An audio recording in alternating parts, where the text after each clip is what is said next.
Since the 13th of October 2021, the position of REO was filled by No, not him.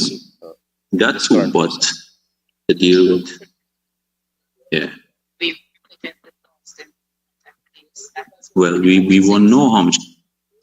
Honorable members online, please mute your mics, and if you need to interject, then put it on. Thank you. Honorable member, Mr. Holder. On this program. Thank you very much, honorable members. I now put a question that the sum stated for program 721, Regional Administration and Finance current expenditure stands part of the estimates. Those in favor say aye. Those against say no. Ayes have it. The sum stated now stands part of the estimates. Honorable members, please turn to page 533.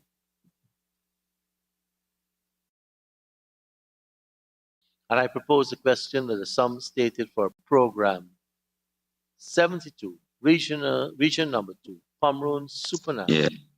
program 721, So, Regional Administration and Finance capital expenditure stands part of the estimates. Honorable member, Mr. Holder.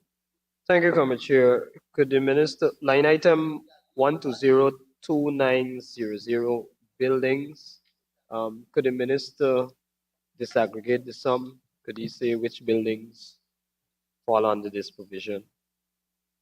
Honorable Minister. Yes, thank you, Mr. Chairman. In keeping with our position to enhance the quality of service that we provide to our Amerindian people, in Region 2, which has many Amerindian villages, we will rehabilitate the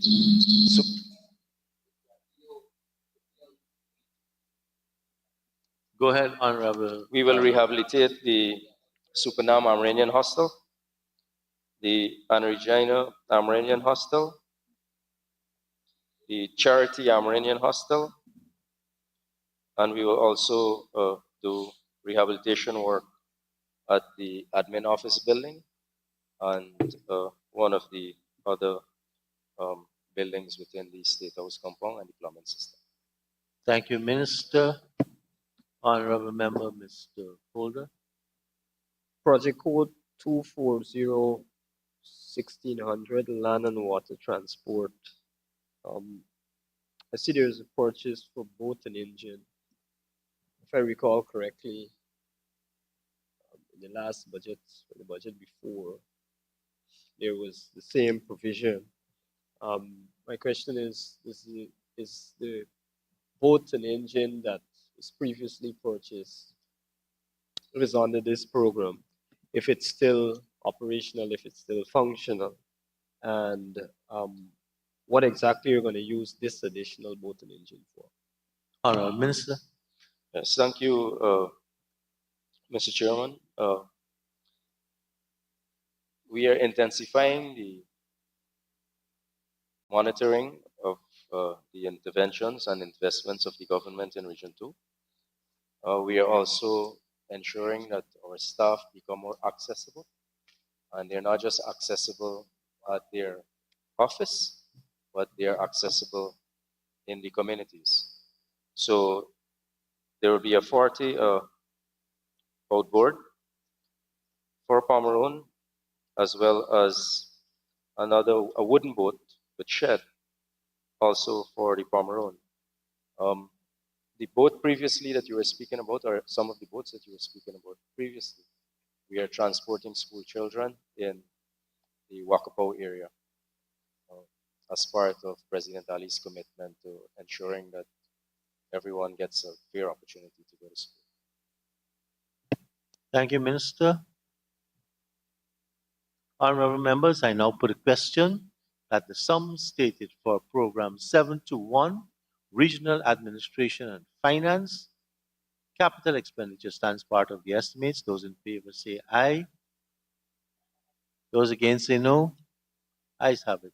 The sum stated now stands part of the estimates. Honorable members, please turn to page 340 and 41.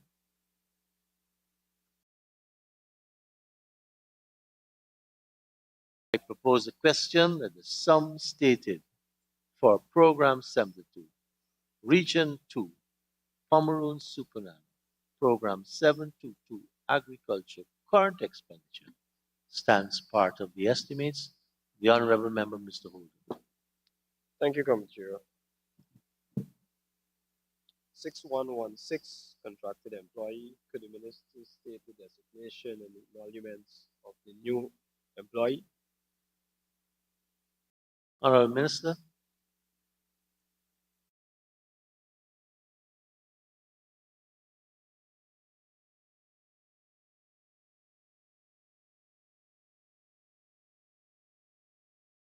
So, Mr. Chairman, there is only an increase of one, and because we are expanding our support to the sector in Region 2, the agricultural sector, and because of a lot of the structures are not manned the way they ought to be manned. We've had challenges previously in terms of drainage, and so we have decided to employ a sluice attendant as part of this line item. Thank you, Minister. And the emolument is $120,483.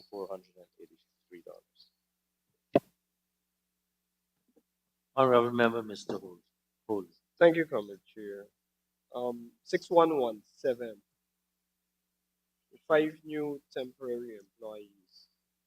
Could the minister shed some light the same way on those 5 new employees? Honorable Minister.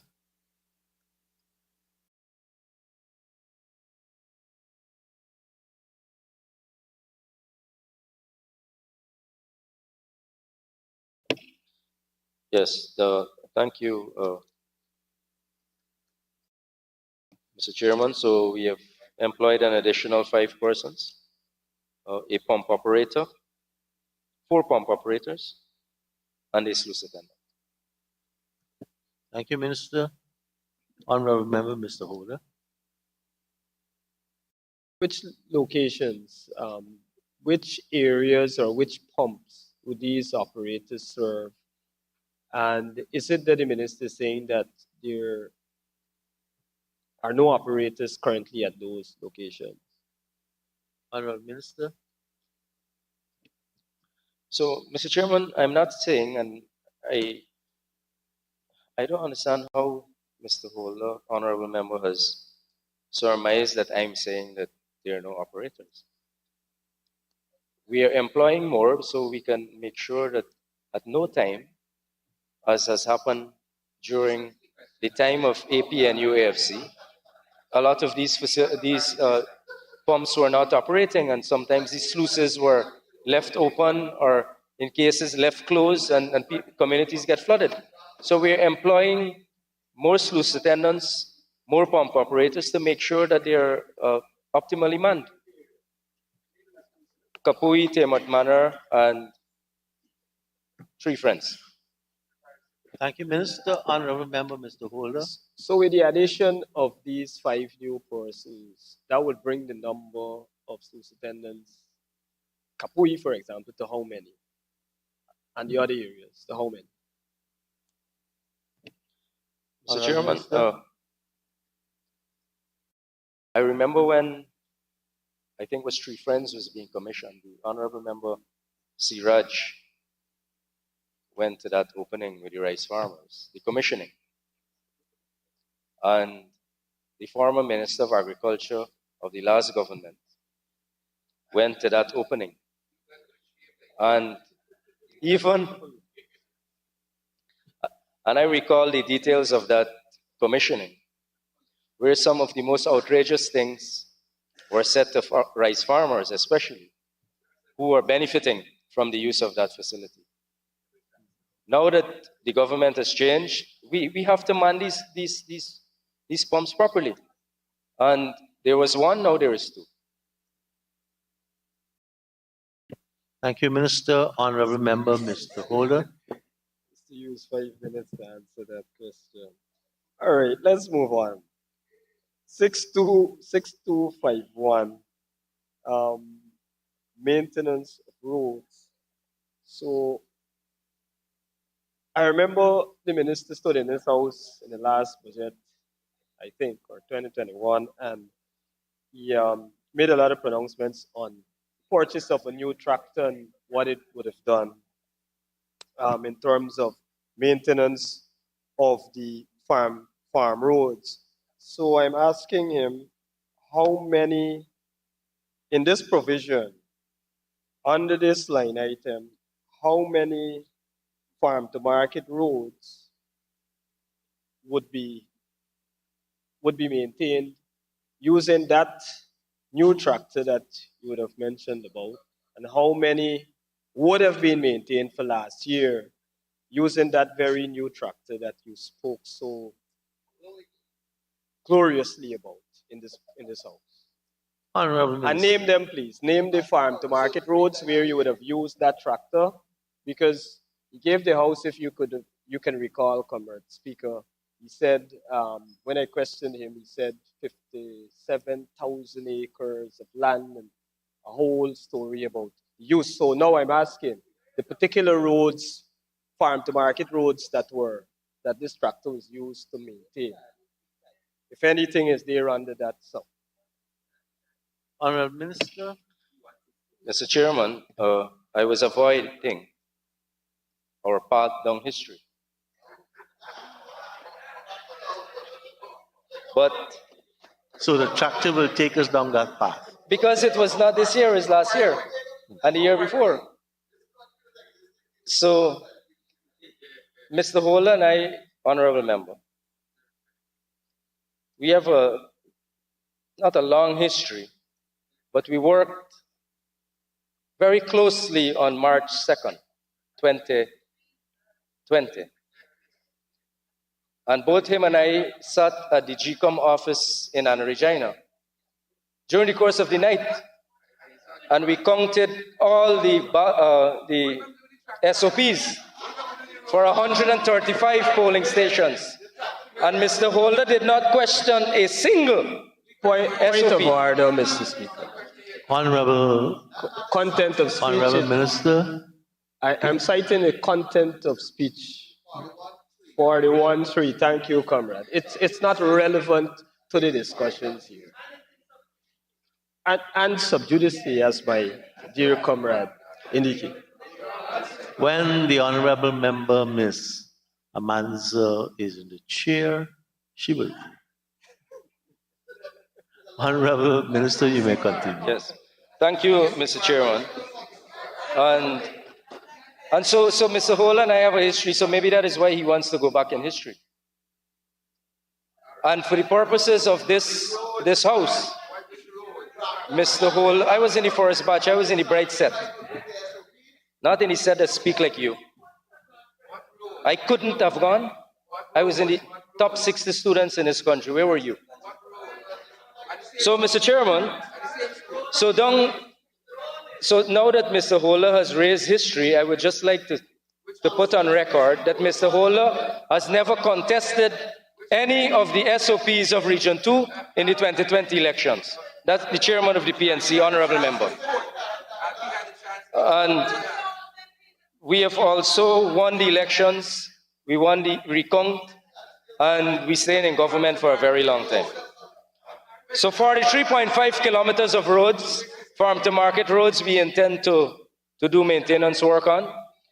I can venture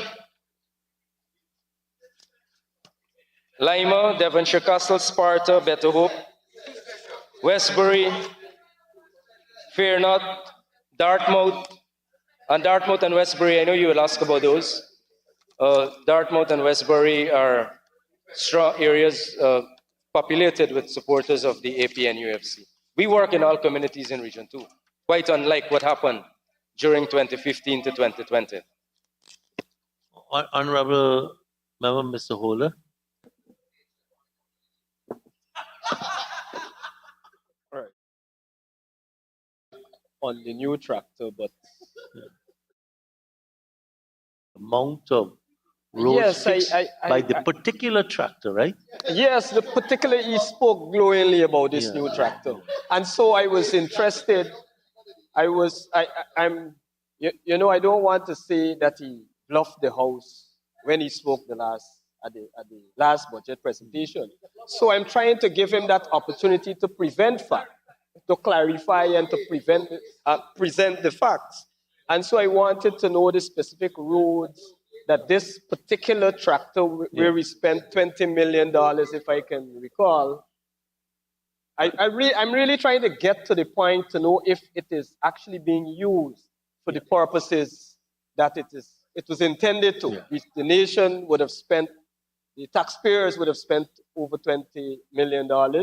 And so I'm just trying to ensure that we get value for money. So I would like him to name repeating the question again, the specific farm to market roads where this tractor would have been used to maintain.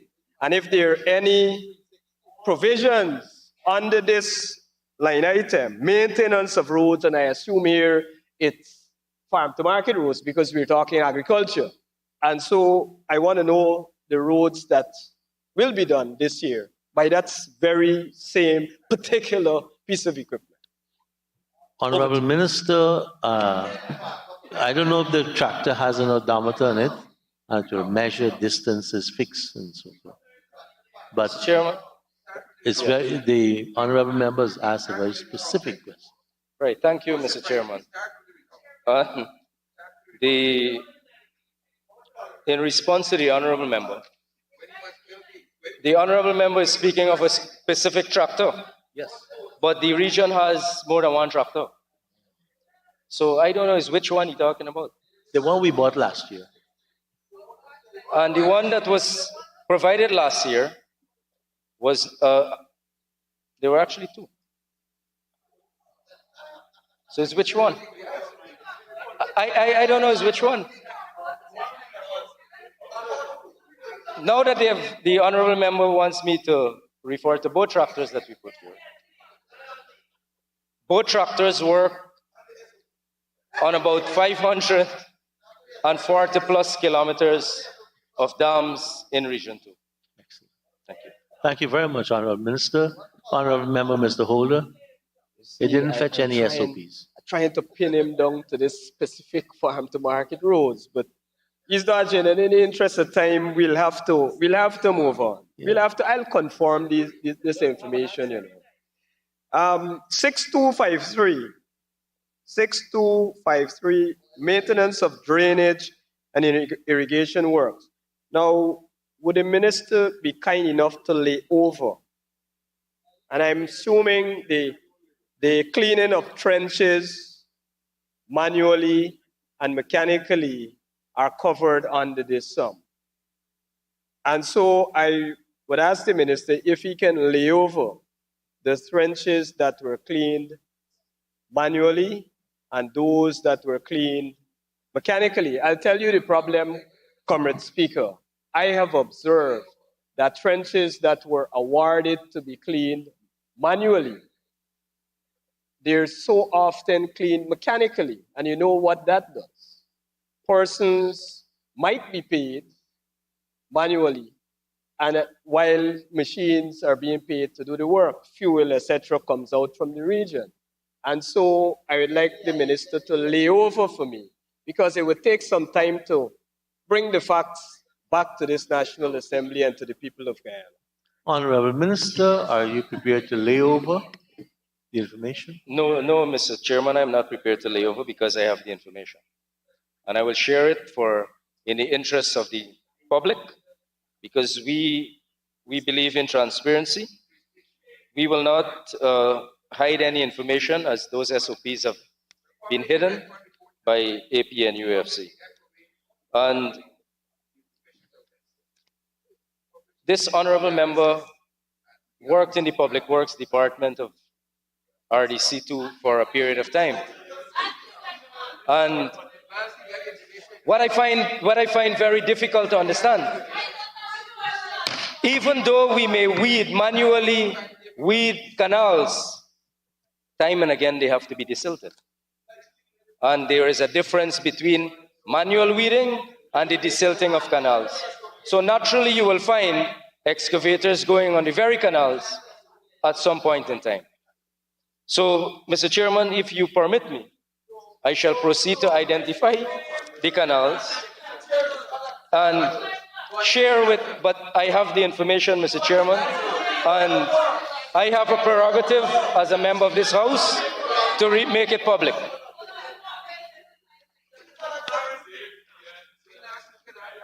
We will be working in all of the NDC areas. And these NDCs, a total of 251,232 rods. So SS12, SS23, SD24, D23, SD20, SD21, SD22, SD11, Fairfield Force Cross Drain, second cross drain, SD10, SD9, Pomona, last cross drain, main canal at Good Hope to Aurora, at Good Intent to Fairfield, and so on and so on. So, Mr. Chairman, I am willing and prepared to read every single, but I don't intend to hand over because I have the information. So, if you would like for me to continue to read all, I will read all. Honorable Holder, would you like the minister to go into the... I ask that he lay it over not only for 2023, but I would like for 2022 as well. That was fine. Thank you. Please and thank you. Honorable Minister. Mr. Chairman, in the interest of the public, we have to share information to the public. I do not intend to have any personal arrangement with the honorable member from region number 2. We are also discussing budget 2023, so I have information that we will be pursuing in budget 2023. Main Canal, Good Intent, SSC 11, Pomona, SD 11, the outfall channel at Usideran, the outfall at Vilverden, outfall at Hibernia, at Good Intent, the outfall, this is SSC, 23 at, at Good Hope, SSC 23 at Usideran again, SSD 10 at Usideran, SD 23 at Spring Garden, SD 7/2 at Erie Hall, SD 14 at Fairfield, Warusi Facade, SD 16 outfall at Dry Shore, SD 20, SSC 20 at Good Intent, 22 at Good Intent, Cross Drain at Good Hope, the 7th Cross Drain at Good Hope, the Warusi Facade, Vilverden SSC 14, SD 12 at Middlesex, SD 13 at Middlesex, SSC 10/A at Riverstone, 7/4 at Riverstone, SD 15 at Hibernia, SSC 15 at Fairfield, SD 14 at Vilverden, SSC 22 at Spring Garden, 21 at Good Intent, SSC 20 at Aurora, 23 at Good Hope, SSC 19 at Aurora Estate, SSC 18 at Makeshift, and these are all villages along the Essequibo coast, SC 16 at Dry Shore, SSC 16 at Hibernia, 17 at Dry Shore, Warusi, the Forest Cross South drain at Good Hope, the second cross drain at Good Hope,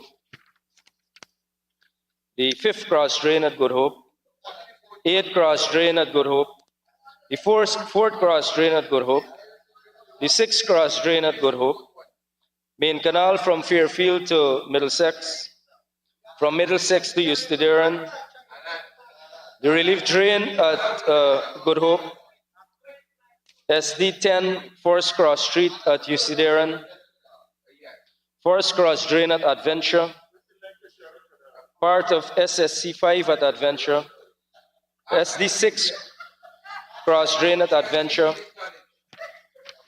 the Riverstone cross drain, Erie Hall, Adventure cross drain, 7/3 at Erie Hall, 7/2 at Erie Hall, SSC 9 at Erie Hall, Forest cross drain at Erie Hall, second cross drain at Erie Hall, JD1 at Annandale, JC1 at Annandale, SSC 6 at Adventure, SD 6 at Adventure, SD 5 at Underneaming,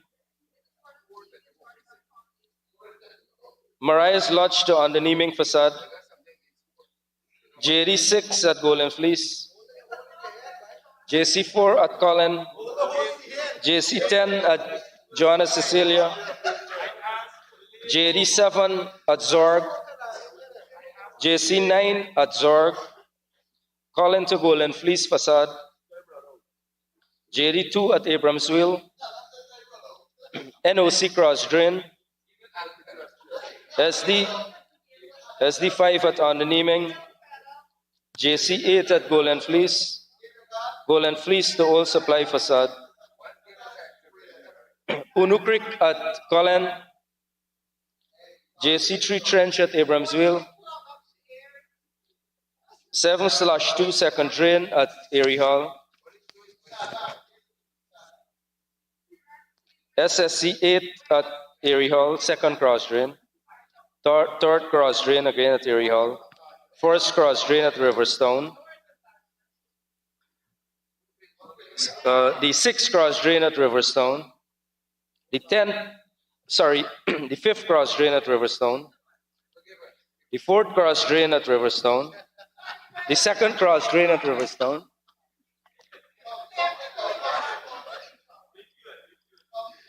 the JC to Golden Fleece Facade. Honorable member, I am personally satisfied you have the information in the detail required and you've provided sufficient at this time to satisfy the question. Honorable member, Mr. Holder. Thank you, Comrade Chair. Thank you. You know,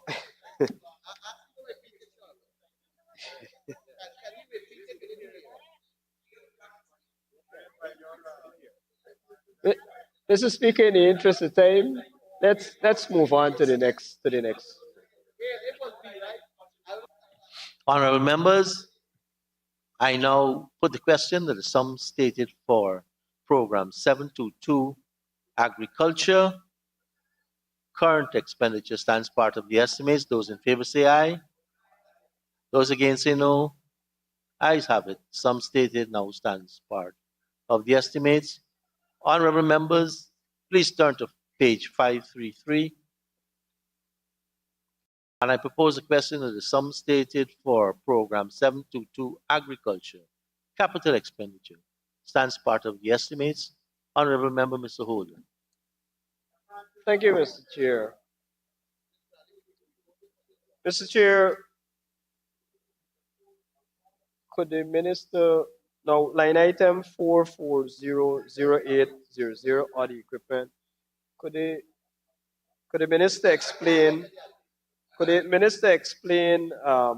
what the equipment, could he disaggregate the sum, and could he say why is it that Region 2 being an agriculture region, and in the context of our country receiving billions upon billions of oil, and in the context of the budget being increased 3 times over.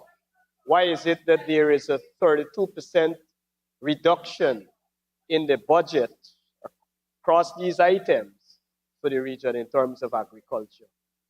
Honorable Minister.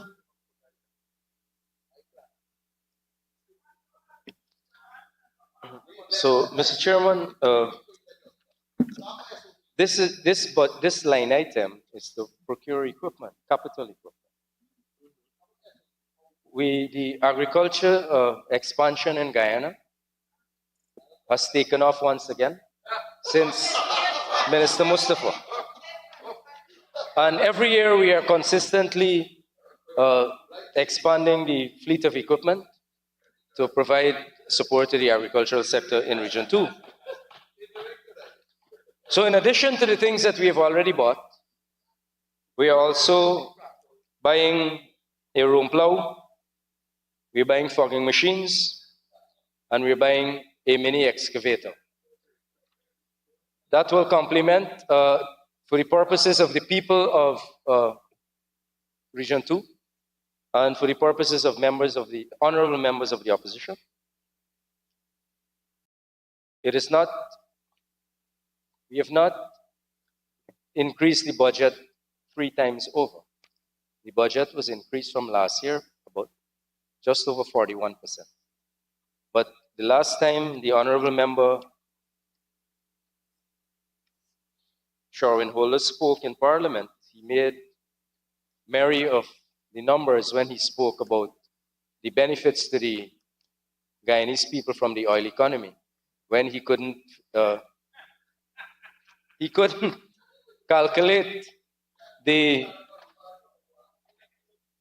amount of money that was coming from the oil sector for the people of the country. And the honorable member made the same mistake again. The honorable member said that we are receiving billions upon billions of dollars. But we have not yet received billions upon billions of dollars, Mr. Chairman. We have not received billions upon billions. So, and I think that, Mr. Chairman, You may need to clarify if it's US or Guyana. I believe it is US I'm referring to. It is US that we're referring to.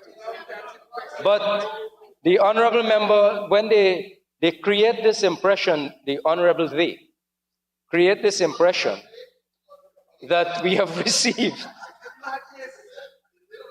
billions and billions of US dollars. We have not yet. We will. And we will be in government when we receive those. We will be in government.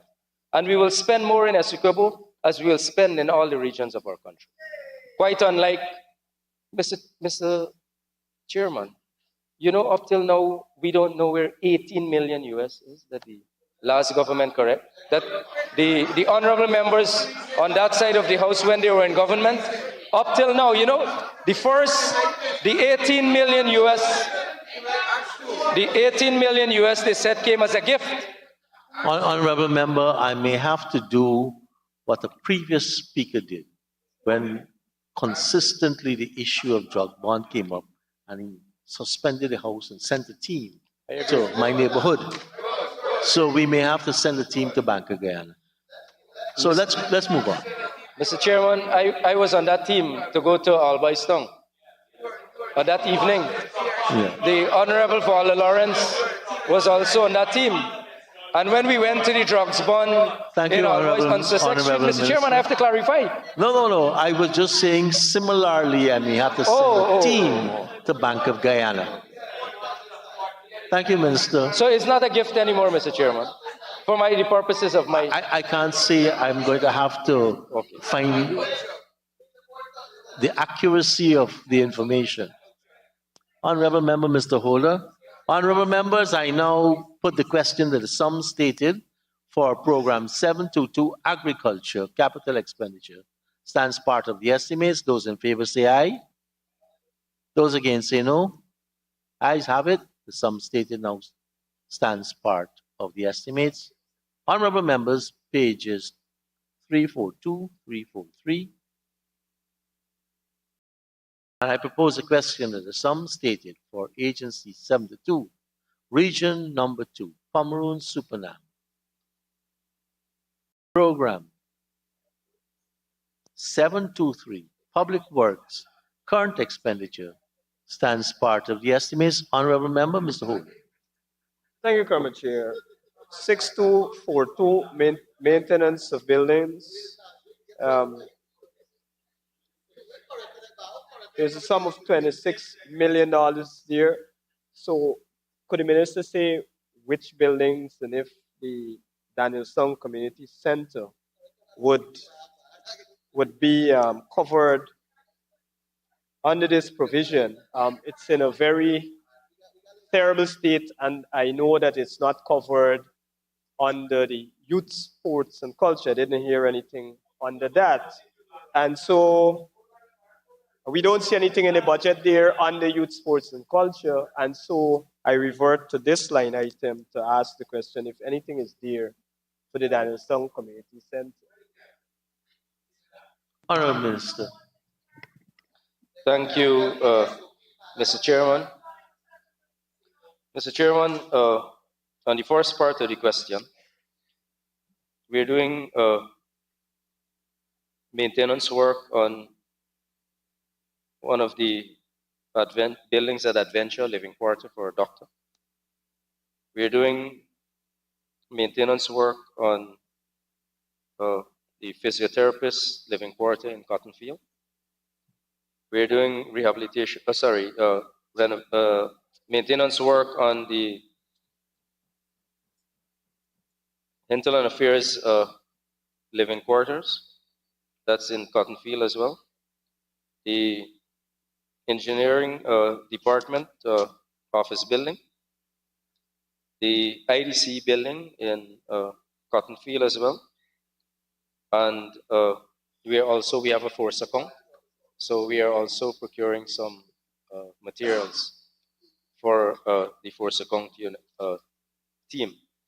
On the second issue of Danielstown Community Center, for the purposes of members of the opposition, the honorable member asked me specifically about Danielstown because that's where the honorable member is from. His family is from Danielstown. And then they refer to this budget as a friends and family budget, but they're looking out for the family. And in Danielstown, Mr. Chairman, you know what was the development in Danielstown? They did an avenue. The last government. Wonderful avenue. They left all the other villages, all the other villages of Region 2.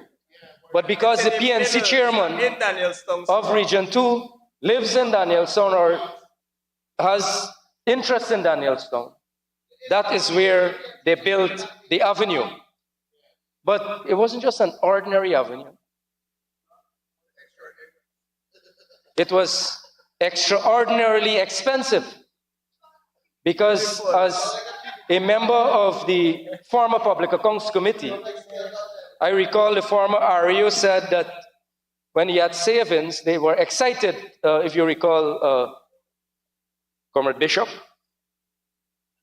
They were excited.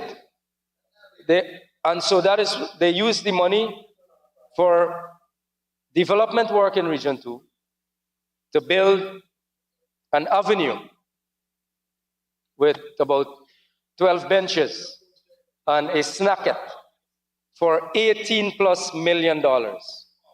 That was the investment in social development in Region 2. So the money did not also go to the rehabilitation or the construction of the community center in Danielstown. It went to not a street but an avenue, between two streets. As a matter of fact, Mr. Chairman, they began building parks. And if you go to, some of this same money went to a park in Exmouth. And if you go to the park right now, Mr. Chairman, as I did for 5 years, from 2015 to 2020, that park had cow dung, horse dung. There was the structure was dilapidated. There was no washroom. It was overgrown with bush. That is what it was. Thank you very much, Honorable Minister. Honorable Member, Mr. Holden. Mr. Speaker, So there is, Honorable Minister, there is no money for Danielstown Community Center under this that's head. the point. That's the point. But he went on to speak about the avenue. You know, we're proud of that Mr. Chairman, avenue. I just no want, minister. Honorable Member, Mr. Holder, I just asked for some clarification from the Honorable Minister. So, Mr. Chairman, this is public works,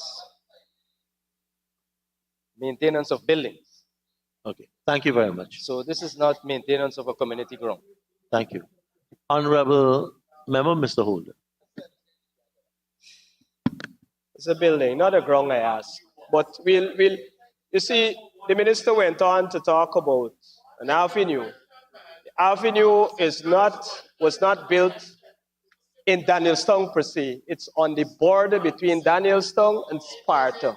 There are two strongholds. If I can explain, Comrade Speaker, the government and Apno AFC strongholds. And the idea was that people can come together in unity. Wonderful facility for $18 million.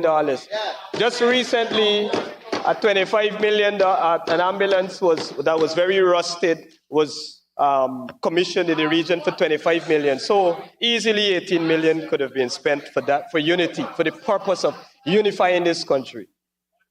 Mr. Speaker, Mr. Speaker, all right, let's move on to the capital because let's move on to the next. Honorable members, we now put the question that the sum stated for program 723, Public Works. Current expenditure stands part of the estimates. Those in favor say aye. Those against say no. Ayes have it. The sum stated now stands part of the estimates. Honorable members, let's move to page 533. And I propose a question that the sum stated for program 723 Public Works capital expenditure stands part of the estimates. Honorable Member, Mr. Holden. Thank you, Mr. Chair. Mr. Chair, line item 1400, 500. Just verifying that that is the correct one. 1400, 500, $108 million for upgrading of roads. Now, in April of last year, the RDC would have announced that they were given approval for over 100 roads. And it is my observation that most of those roads either barely started, in some cases, in many cases, no works would have commenced. And I can name some. Baggage Dam, when I would have highlighted it, they went and they graded it, and then it's left there. Danielstown, Bus Shed Street, Henrietta, Back Street, a number of other roads all across the region. And so I am hopeful. I'm asking the minister if Danielstown, Bus Shed Street, Henrietta Back Street, Barbershop Street, Baggage Dam, if those are catered for under this provision, and also Charity River Dam, which would have been rolling over constantly since this government took office. It's in the budget and it keeps rolling over, so I would like to know if that is also under this. Honorable Minister. Mr. Chairman, the Bishop Edgell went at length to explain to this Honorable House that we're constructing currently 1,084 roads, streets along coastal Guyana, of which 122 would be constructed or are currently under construction in region number 2. There are 261 roads or streets that we have identified in region 2 that need to be upgraded to either asphaltic concrete or reinforced concrete, and we have begun construction of 122 across the NDCs of region 2 and the municipality of Anna Regina. So just to clarify, those to Honorable Member Mr. Holder. And the budget for that is considered under the Ministry of Public Works. So unfortunately, you'd have to seek that information from the Ministry of Public Works. But Mr. Chairman, we have done public signing of contracts in all of the NDC areas where roads are to be constructed. And these are all requests from the people of Region 2 as they are in the rest of the country. Thank you, Minister. Honorable Member, Mr. Holder. There's no doubt that contracts were signed, Comrade Speaker, but I really was hoping for an update on these specific roads. But we'll move on. We'll move on. Can Street is also, it's known as Can Street, Henrietta. It's not very far from my home, so I can tell you. Minister doesn't need to rehash that. That is a terrible street. It's the first street that runs north to south in Henrietta. It's the first street. Runs from the northern end to the southern end of the community. And that is in a terrible state. And surprisingly, the administration wants to do the street that is, well, I don't know if it's a street, if it's gazetted, I would consider it as a reserve across this range, a parallel street. They're now embarking on works there rather than deal with the main street there. So again, under this line item, the same line item, is there any sums that caters for the street, for Can Street, as I put it, and I'm certain that your engineer is familiar with that street and that name. Is there anything in the sum that will be used there to rehabilitate that street, and how soon will that contract be signed if it's not signed already, and works can begin? So that works can begin. Honorable Minister, is Can Street included? So, Mr. Chairman, I Fourth know Street the in area Henrietta. that Mr. Holder is speaking of because, and how I happen to know that Mr. Holder lives on that street, is because when we were campaigning, there was a car with a loud hailer that went in front of Freedom House and said, and whoever was announcing, they were making very outrageous remarks about the government, well, leaders of the PPP. And then we followed the car to Golden Fleece, and they stopped in front, the former REO in Zorg, they stopped in front of his house and also personally attacked them. So we followed the car, and that is why we ended up in front of Mr. Holder's house. On Can Street. On Can Street. Honorable Minister, is Can Street included? So, Mr. Chairman, we will be upgrading Can Street. 6 Cross Street New Housing Scheme Charity, 2nd Cross Street Old Housing Scheme Charity, East Street Bounty Hall, and the Adunkel, the Sluice Street at Dunkel. And I can tell you, Mr. Chairman, that the street that Mr. Holder is referring to, Honorable Member, is a street that it is 90% better than some of the streets that have to be done and that are currently being done. So the priority has to be where schools are, as Bishop had said, Honorable Member, health facilities, where a lot of elderly people are, many that are very dilapidated. But we would not be pursuing projects as the last government did because members of the government live there. That is why streets are done there, as was done at Liliendal when the last Prime Minister, where is he, by the way? Honorable Minister, so the policy is to fix the streets that are really bad and will serve the greater good. Thank you very much. Thank you Mr. very much. Honorable Member, Mr. Holder, Can Street right now may have to wait. It appears so, and it's a good thing that I do not live on that street. I live at 55 Sideline there.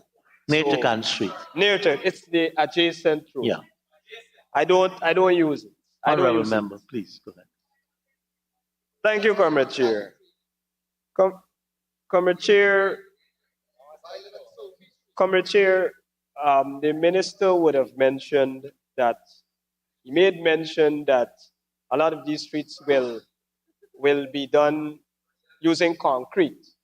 So I would like for him to explain the rationale behind using concrete, if there was consultation, if there was expert advice, because I'll tell you this, Hoppy Street in Dartmouth, that he gloriously spoke about again in this house last year, and maybe even the year before, is being done in concrete. And it's a disaster in my view and the view of the residents there. It should not have been, as an engineer, I think that it should not have been in concrete. If you were going to do it in concrete, other measures had to be taken, different kinds of engineering, etc. Persons, as a result of that, you had vehicles unable to go into access their, get into their yards, in and out. You had a resident actually fell because of the steep slope that came off from it into the access to persons' yards. So I would like the minister to say which of these streets will be done using concrete rather than asphalt. Let him name the specific streets. I do not want a whole host of streets. I want the specific streets that you're changing from asphaltic surface to concrete surface. Honorable Minister. Mr. Chairman, this honorable member, said that they are an engineer. And the honorable member who is a layman, the Minister of Local Government and Regional Development, to make an engineering pronouncement on a street. But the honorable member I would like the honorable member, in a rhetorical way, tell me why an engineer would move from the Public Works Department of a region into a mortuary.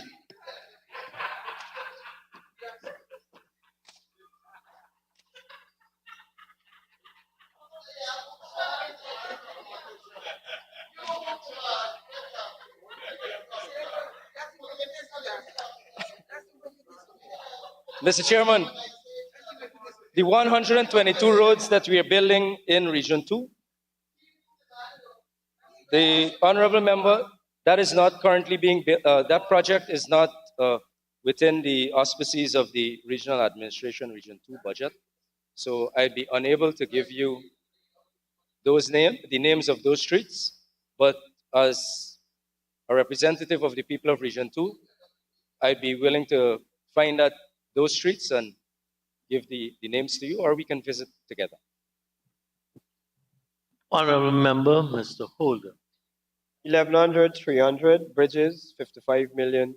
In Anne Regina, could the minister state where specifically in Anne Regina these works are being done? The bridges being done. Honorable Minister. So, Mr. Chairman, one of the requests we've had from the residents of the township, and this will also enhance the traffic flow within the township, is to construct a bridge at Station Street, and that would link Central Township with the Henrietta community that the honorable member, that area where the honorable member lived. Yeah. Honorable Member, Mr. Holder, and we are now Thank you, close to Commissioner. a minute away from. We can move on. Honorable members, I now put a question that the sum stated for Program 723 Public Works Capital Expenditure stands part of the estimates. Those in favor say aye. Those against say no. Ayes have it. The sum stated now stands part of the estimates. Honorable members, we are just about 3:07. when we started this head, and the time allocated for this head is 1 hour. And I have 4 more programs to put on this head. I'll allow the honorable member to ask one question. 724, current and capital, and 725, health, current and capital. Honorable members, I go to page 344 and 345, and I propose a question that the sum stated for program 724, education delivery, current expenditure stands part of the estimates.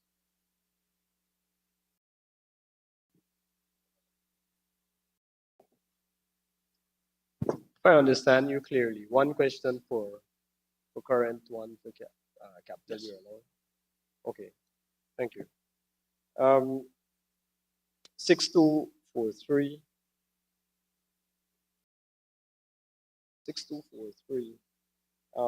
Janitorial and cleaning supplies.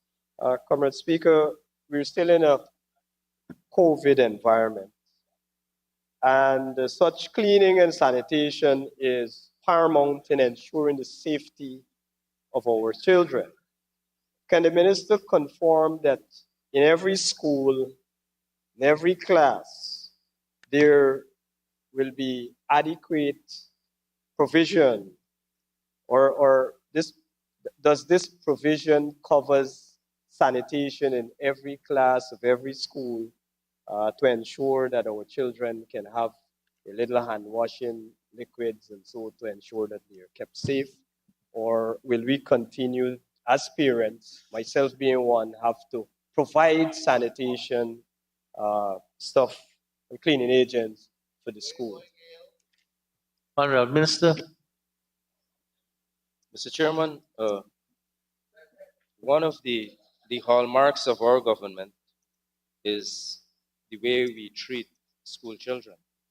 We are the government that gave the school children a school grant. APNU AFC is the government that took it away. So there is no comparison in terms of how we will treat our school children. And every school child in this country is safe as long as the PPPC government is in place. Every school child. Their health is also in very capable hands of Dr. Frank Anthony, honorable member, quite unlike 3 ministers of health in 3 years in the APNUFC. The former George Norton, honorable member, the current honorable Karen Cummings, who also served as foreign minister of Guyana when the accreditation of the election observers were withdrawn, and the honorable Valda Lawrence. Honorable Minister, I can't remember any accreditation being withdrawn in 2020. Mr. Chairman, I have a video in my phone where the honorable Karen Cummings, as Minister of Foreign Affairs, threatened the election observers to withdraw their accreditation. You were very definitive just now, say were withdrawn. So, Honorable Minister, any other information with respect Mr. to Chairman, there are 34 nursery schools with 2 annexes, 38 primary schools with 4 annexes, 7 secondary schools and 1 annex. All of those schools would be adequately provided janitorial supplies to take care of our children. Thank you very much, Honorable Minister. Honorable members, I will now, Honorable Member Mr. Holer, you're going to take the second question and sacrifice the one on capital? Okay. Honorable members, I now put a question that the sum stated for program 724, education delivery current expenditure stands part of the estimates. Those in favor say aye. Those against say no. Ayes have it. Sum stated now stands part of the estimates. Honorable members, please turn to page 533 and 534, and I propose a question that the sum stated for program 724 education delivery capital expenditure stands part of the estimates. The Honorable Member, Mr. Holden. Mr. Speaker. Sorry, Honorable Member, Ms. Natasha Singh Lewis. Thank you, Mr. Chairman. Mr. Chairman, my question is on project code 2502900. I want to recall last evening, and perhaps not a question for the minister, but clarification from you as the speaker. Last evening, when I asked on the project code 2607400, equipment and furniture, the Minister of Education says to myself and Honorable Cox that this is a project for regions 1 to 10. It falls under local government. We did not have a definitive answer from you, but I didn't see the Minister of Finance here last evening. I don't know if we have finance staff here today. We approved that said sum that the minister said she cannot account for because she would not be carrying out that project. We did approve it under education, and it's a large sum on the primary and nursery education. We approved it. I don't know if that could be fixed. And I'm asking here today, under this project code, where it says furniture and equipment for education, if we can make that adjustment, if we can ask the speaker, the chairman, or the Minister of Finance to make that adjustment. Additionally, could the minister say which one of the schools will benefit from the purchase of furniture and equipment here? I could be wrong because I am in the cohort of the Honorable Member Comrade Ramjatan. So I could be wrong, but I thought I heard yesterday the sum we spoke about was for Region 4 schools. And I will have the information checked because they may have been, when we consider that sum, I was asking the minister if it was mislabeled because it had Region 1 to 10, I think. Yeah. And it had 4 too, right? And it says national. Yes. So, but with respect to education here, there's a specific sum on the capital provided for the schools of Region 2. And this Minister of Local Government is competent enough to answer for this sum. Yes, sir. My question remains to the chairman of this session. Yes. How can we rectify approving the sum yesterday and the Minister of Education? It's not the same sum. It's not the same sum. No, sir, but how do we rectify that? We've approved it under education. It's not the same sum. This is a specific sum on the Ministry of Education. And this here is a specific sum on the local government Region 2 education. They're two different sums. There are two different things I'm asking here, sir. One, if we can rectify yesterday, because the minister referred us to the Minister of Local Government. You're asking two things, and I'm saying one thing. Yes. They're two different sums. So there's no rectification at this time. Sir, right? May I seek your clarification? We have approved $88 million under education as the executing agency last evening when the Minister of Education is on record as saying that she will not be executing that project. You can ask the Minister of Local Government. I'm sure, and I'll have the transcript done, I'm sure that we might be using education synonymously as meaning the same things, but it's not. It's under education, and this one here is on the education for Region 2. In my view, it's quite clear. Two very specific sums catering for education. Mr. Speaker, I agree with you. They are two specific sums, two separate issues. I am standing here because the Minister of Education last evening referred me to local government. I'm not going to ask him because when it she is referred not you, on his my ledger. understanding was, when she referred you is that when this particular head comes up under local government, you can ask some of the questions. At this time, in my mind, Yeah. I don't have any conflict in my mind, but we'll have it checked. But Okay. I'm confident we're speaking of two separate sums. I agree with you. And in this instant, if you want to ask a specific question with respect to education capital, region 2, you can go ahead while we try to clarify if there is the same thing that was being referred to Sir, previously. and thank you, Mr. Chairman. Our clarity comes from the Minister of Finance. We are going to check first the wording, but Thank you. yes. Thank you, sir. So my question for this is under 2502900.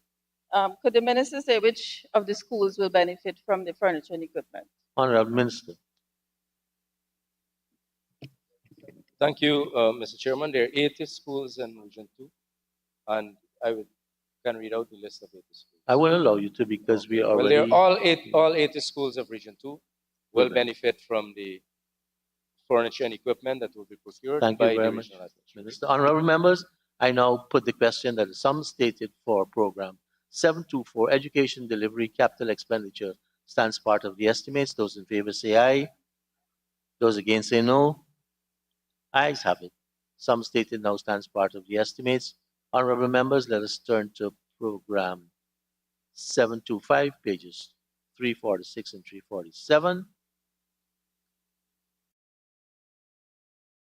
And I propose the question that the sum stated for program 725 Health Services current expenditure stands part of the estimates. Honorable Member, Mr. Holder. Thank you, Committee Chair. Committee Chair 6117, temporary employees. Can the minister state to this House how many temporary employees are at the Anna Regina Health Center, Windsor Castle Health Center? What is their scope of work? How they contribute to the improvement of the health center? And could he say, I noticed that it costs the taxpayers an extra $38 million by employing these 27 persons. And could he say if it would be more prudent if that $38 million were used to advance the health service, for example, ensuring that you have strips for diabetic patients, and those kinds of things. Yes. So, Honorable Minister. Minister, over to me. Thank you, Mr. Chairman. And under this contract arrangement, there are 10 ward maids to be appointed, or were appointed, sorry. 2 bond clerks, 1 lighting plant operator, 3 blood donor attendants, 1 orthopedic technician, 3 staff nurse, 5 patient care assistants, 1 accounts clerk, 2, and 1 typist clerk, 2. And they will aid in the administration of health services in Region 2. Thank you, Minister. Honorable members, I now put a question that the sum stated for program 725 Health Services current expenditure stands part of the estimates. Those in favor say aye. Those against say no. Ayes have it. Sum stated stands part of the estimates. Honorable members, let us turn to page 534.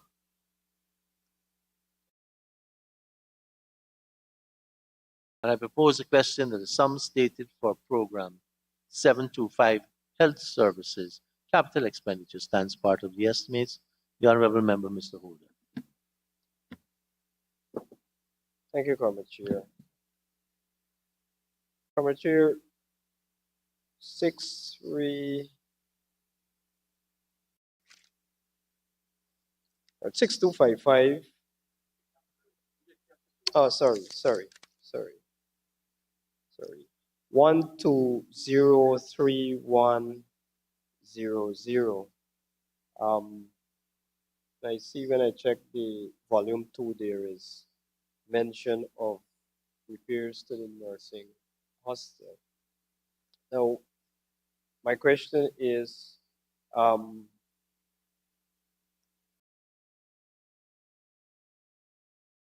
when will these works begin on the nursing hostel? And is it due to these repair work that are scheduled or which would have commenced, that would have caused 15 applicants or 15 persons coming from the hinterland that were registered under the new nursing assistant program? Is it because of these repairs that they were kept at a hotel in Henrietta for about 2 weeks? And could the minister say the cost which the taxpayers had to bear because of that? Honorable Minister. Thank you, Mr. Chairman. And for purposes of clarity, we are not going to compromise the quality of healthcare that we are providing to our people in Region 2. Secondly, Mr. Chairman, because they are from the hinterland, and because this PVPC government works so closely with people of the hinterland, and especially Amerindian people, whom we respect enormously, if we have to put them up in a hotel until we find alternative accommodation, we will put the Amerindian people up in a hotel and not under some shed, as happened under the last government. So I find it very strange that the Honorable Sherwin Holder of Region 2 will question why Amerindian health workers are being placed in a hotel. So if there is no other accommodation at the current time, then we will put them in a hotel, because Amerindian people should also be able to go to a hotel. So there is no discrimination in the way we do our business in this government compared to how APNU, AFC, and how they treat Amerindian people with utter disrespect and decimation of who they are. Secondly, Mr. Chairman, we are extending the nurses' hostel at Public Hospital Sodi to house more nurses, and as part of the capital program, we will also be constructing a health post and landing at Siriki. For the first time, we will be rehabilitating the physiotherapy department at Sodi. We began those last year, and we will complete them this year. We will also be rehabilitating one of the doctor's quarters at Sodi Hospital compound. We will rehabilitate and extend the Barcaro Health Center at Akawini. We will extend the public health department at Sodi Hospital. And like I said, we will also extend the nurses' hostel at Sodi Hospital compound. Thank you, Honorable Minister. Honorable members, I now put a question that a sum stated for Program 725, Health Services, Capital Expenditure, stands part of the estimates. Those in favor say aye. Those against say no. Ayes have it. The sum stated now stands part of the estimates. Thank you very much, Honorable Minister, and your staff of Region number 2. Honorable members, let us turn to pages 352 and 353 as the Minister gets together his advisors for Region number 3. Honorable members, I want to say that the 1.5 hours that we will use up for the breaks later this afternoon have also all been exhausted today. So we are supposed to have been through Region 2 already, Region 3.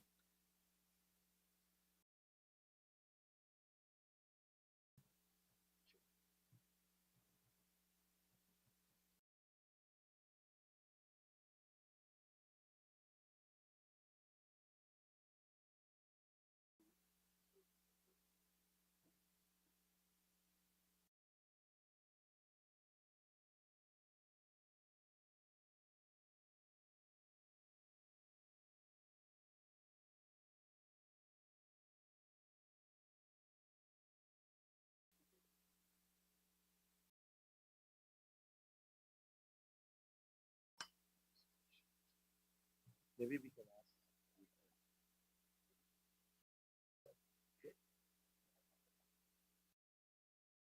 Thank you very much, honorable members. Honorable members, uh, we can get through these heads within the allocated time, and I don't think I'll have the luxury of giving a question for every head henceforth, because um, we have actually used up all the time for the breaks now.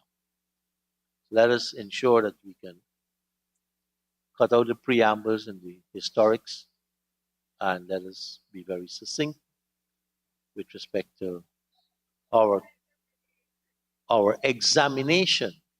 I'm not really our examination of the regions henceforth. Honorable members, we are starting region number 3 at, according to my time, on the computer, 3:28. And I propose a question that the sum stated for region number 3, Essequibo Islands, West Demerara, and we are at program 731, Regional Administration and Finance, and I propose the question that the sum stated herein stands part of the estimates. Honorable Member Mr. Maipol, Honorable Member Ms. Alert. Thank you, Mr. Chair. Mr. Chair, 6117 day temp workers.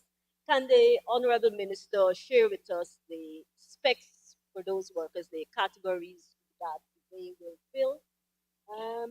Yes, and specifically, Mr. Chair, if any of these workers will be working in any of the Essequibo Islands. Temp workers. Honorable Minister.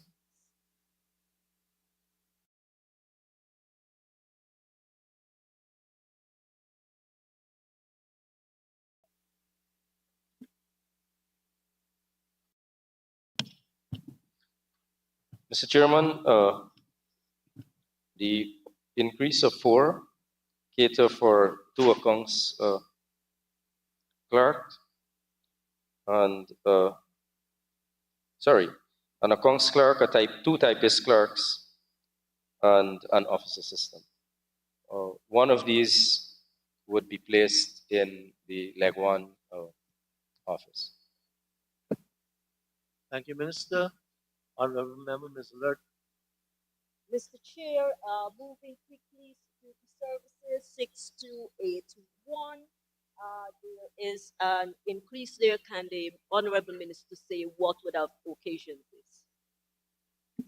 Honorable Minister.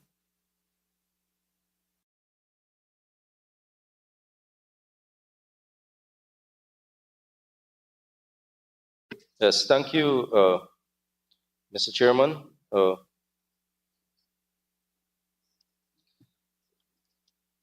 The number of locations,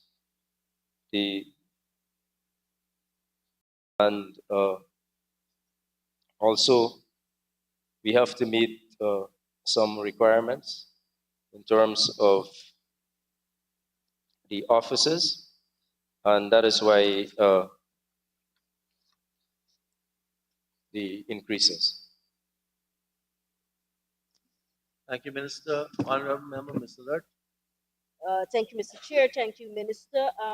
National Event 6291. Can the Minister list specifically what events the the people in the region can look forward to the region supporting here under this allocation. Honourable Minister. Mr. Chairman, the reason why this is national and other events, we will be participating in some of the national events, if not all of them, and some of the other events. And these include flag raising, Pagua, Easter, Labor, Independence, Amerindian Heritage, Eid ul-Adha, Diwali, Remembrance Day. Those types of events will be part. Emancipation, those events. Thank you, Minister. Honourable Member, Ms. Alert. And from me, the last one on this here, Mr. Chair, 6255, other infrastructure. What specifically or what sort of projects or works will be addressed under that allocation? If you can get some details as to the nature of what will be done there. Honourable Minister.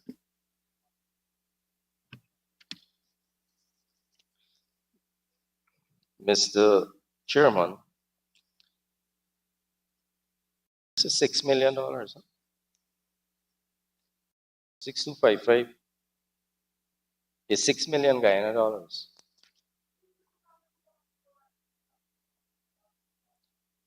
I wrote that the Apnu FC paid $400,000 to weed a school compound and paid $400,000 to buy a wardrobe and $400,000 to buy a bed in Upper Mazaruni in Eteringbang.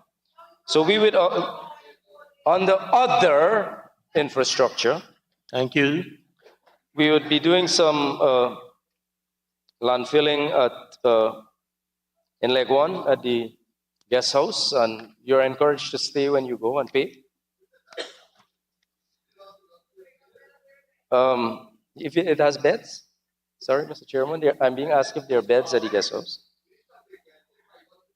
We would be repairing a fence, a Tushan. There are government quarters here. The government quarters at Leg 1. The government compound at Crane.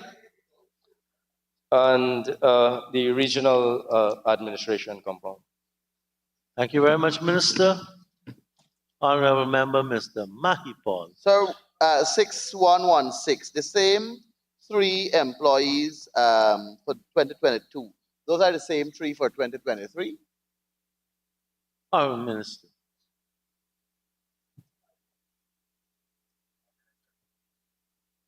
Contracted employees? Yes. Thank you, Minister. That was your shortest answer so far. Yeah. a clap for that. Sir, I want to ask him, why is it that the sum allocated there does not reflect the 8% increase? In fact, it is significantly lower than what was spent in 2022. 2022 was $5,094,000, and 2023 has $4 million plus. Honourable Minister. It's on the budget, you know. So, Mr. Chairman, the cleaner and the laborer, they were replaced in 2022. So the numbers are the same, but just that the categories, 2 staff were released and refilled. Thank you, Minister. Honourable members, I now put a question that is sum stated for Program 731, Regional Administration and Finance Current Expenditure stands part of the estimates. Those in favor say aye. Those against say no. Ayes have it. Sum stated now stands part of the estimates. Honourable members, turn to page 535. And I propose a question that is sum stated for Program 731, Regional Administration and Finance Capital Expenditure stands part of the estimates. Honourable members, I now put a question that the sum stated for Program 731, regional administration and finance capital expenditure stands part of the estimates. Those in favor say aye. Those against say no. Ayes have it. Sum stated stands part of the estimates. Honorable members, turn to page 354 and 355. I propose the question that the sum stated for program 732 agriculture current expenditure stand part of the estimates. Honorable member, Ms. Alert. Thank you, Mr. Chair, to the Honorable Minister. Again, 6117 temp employees. We see it moving from 22 mil to just over 26 mil. I'm sure the Honorable Minister can provide some quick details to explain, this little, what Honorable may seem Minister. in his eyes as a little increase. Mr. Chairman, there is the appointment of an overseer, so their salary will take effect and the salary increases. Thank you, Minister. Honorable members, Honorable Member Ms. Alert. Yes, Mr. Chair. 6253 DNI works. Can the minister disaggregate that amount? Can he also advise on whether there were farmers' meetings, community meetings, any sort of consultation to determine that work and to say whether any additional farmlands will come into cultivation as a result of this DNI works being planned? Honorable Minister.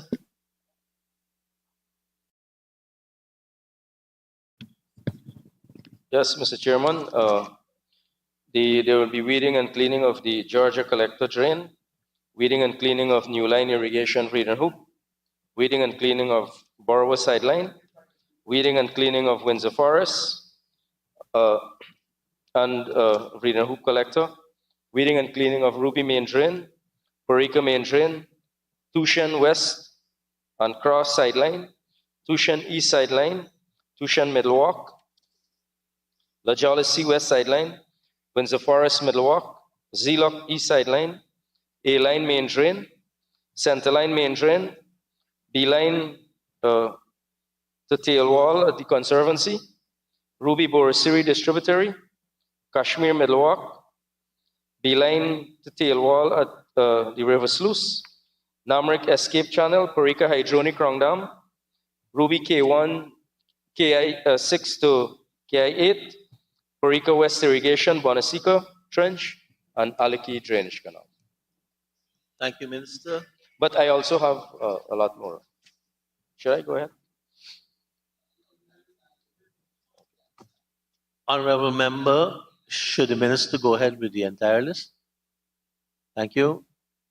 Honorable Members, I now put a question that the sum stated for program 732 agriculture current expenditure stands part of the estimates. Those in favor say aye. Those against say no. Ayes have it. The sum stated now stands part of the estimates. Honorable members, turn to page 535. And I propose a question that the sum stated for program 732 agriculture capital expenditure stands part of the estimates.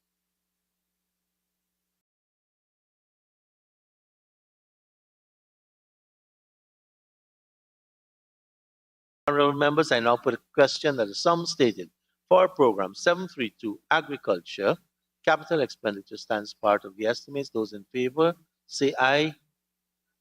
Those against say no. Ayes have it. The sum stated now stands part of the estimates. Honorable members, please turn to pages 356 and 357.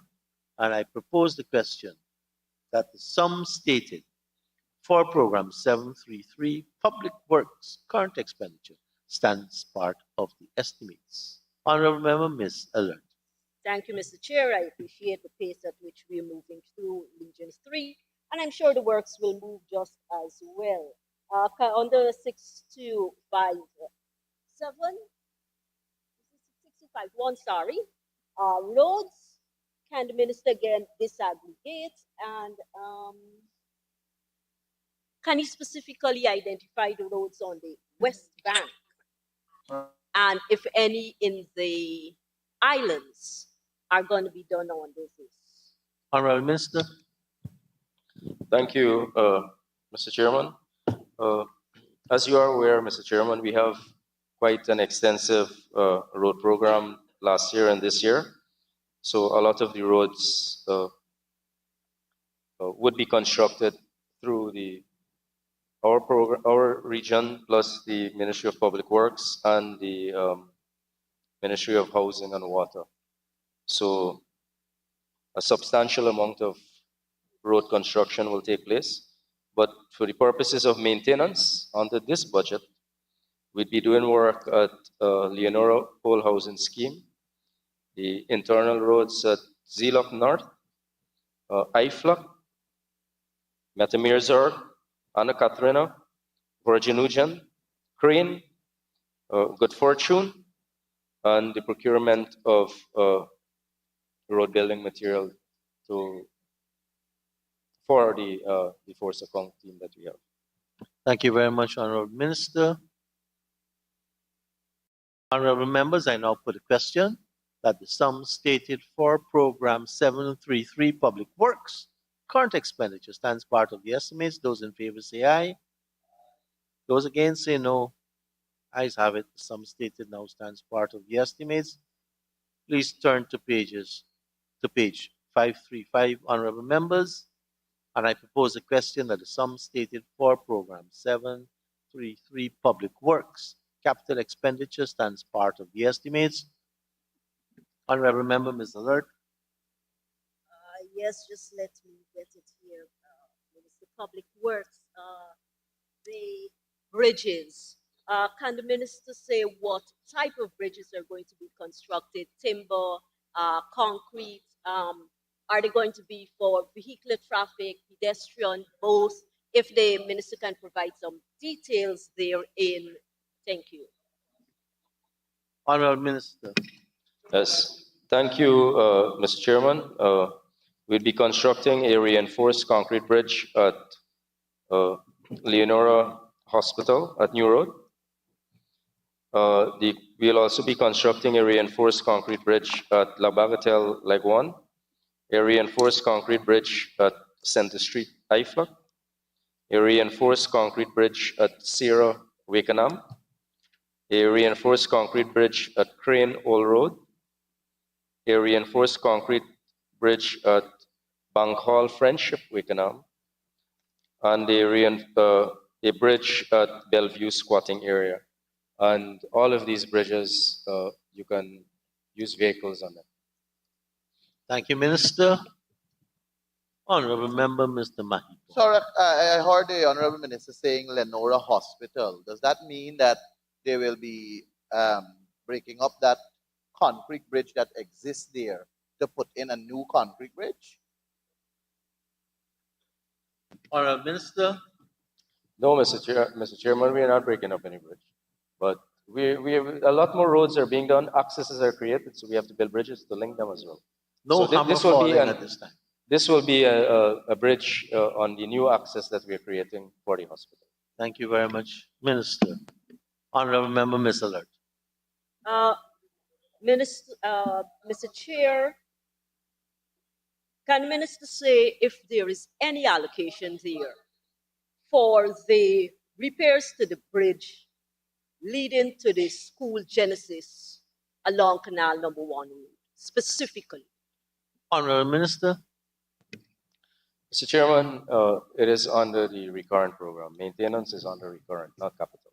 Thank you very much. But yes, it is under recurrent. It's on. Honorable members, I now put a question that the sum stated for Program 733 Public Works capital expenditure stands part of the estimates. Those in favor say aye.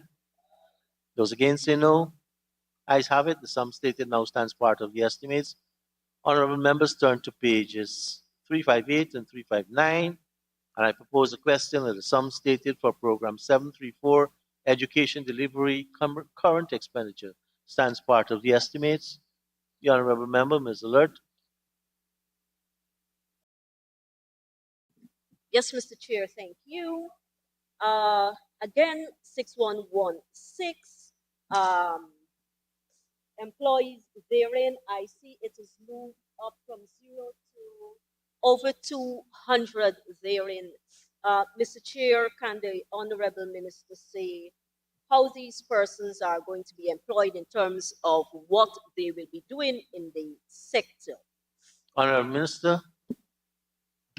Yes, Mr. Chairman, this is a commitment President Ali has made across the education sector in our country, where sweeper cleaners this covers all of the sweeper cleaners. They're granted contracts. So they were removed from 6284, and now they are granted contracts. So thanks to President Ali, 239 of them. Thank you, Not Minister. at all, Honorable not, Member, not Mr. your Alert. initiative, sorry. You're okay there, Mr. Alert? Honorable Member? Thank you very much, Honorable Member. I now put a question that the sum stated for Program 734, Education Delivery, Current Expenditure, stands part of the estimates. Those in favor say aye. Those against say no. Ayes have it. Sum stated stands part of the estimates. Honorable members, turn to page 35. And I propose a question that the sum stated for Program 734, Education Delivery, Capital Expenditure, stands part of the estimates. Honorable Member, Ms. Alert. Thank you, Mr. Chair. Mr. Chair, Land and Water Transport. I see here they have purchase of vehicles and engines. Am I to take that I think it's outboard engines? Can the Honorable Minister assure this House that the boats for those outboard engines are available and the life jackets for the persons who will be using those boats are available? Honorable Minister. Mr. Chairman, we are a caring government. We know what is required to run the country and how to take care of our school children. A 25 horsepower outboard, 4 will be bought for La Harmonie Primary, Fort Island Primary, Saxacali Primary, Hog Island, and will also be used at Upper Bonasica. We will also be procuring 2 32-seater buses to help with transportation of school children along the West Coast, West Bank. We will also be using one of the buses. There are about 70 special needs children in Region 3, and we currently have one bus. And on a commitment of His Excellency, we will also be buying a second bus, for the special needs children. The first bus was procured last year, and I have the honor of handing over that bus last year as well to the parents. Thanks, Minister. Honorable Member, Ms. Alert. Thank you, Mr. Chair. Furniture and equipment. Can the Honorable Minister say what proportion or how much of this allocation will be going specifically to promote STEM education in the region, and specifically which schools will be targeted? Honorable Minister.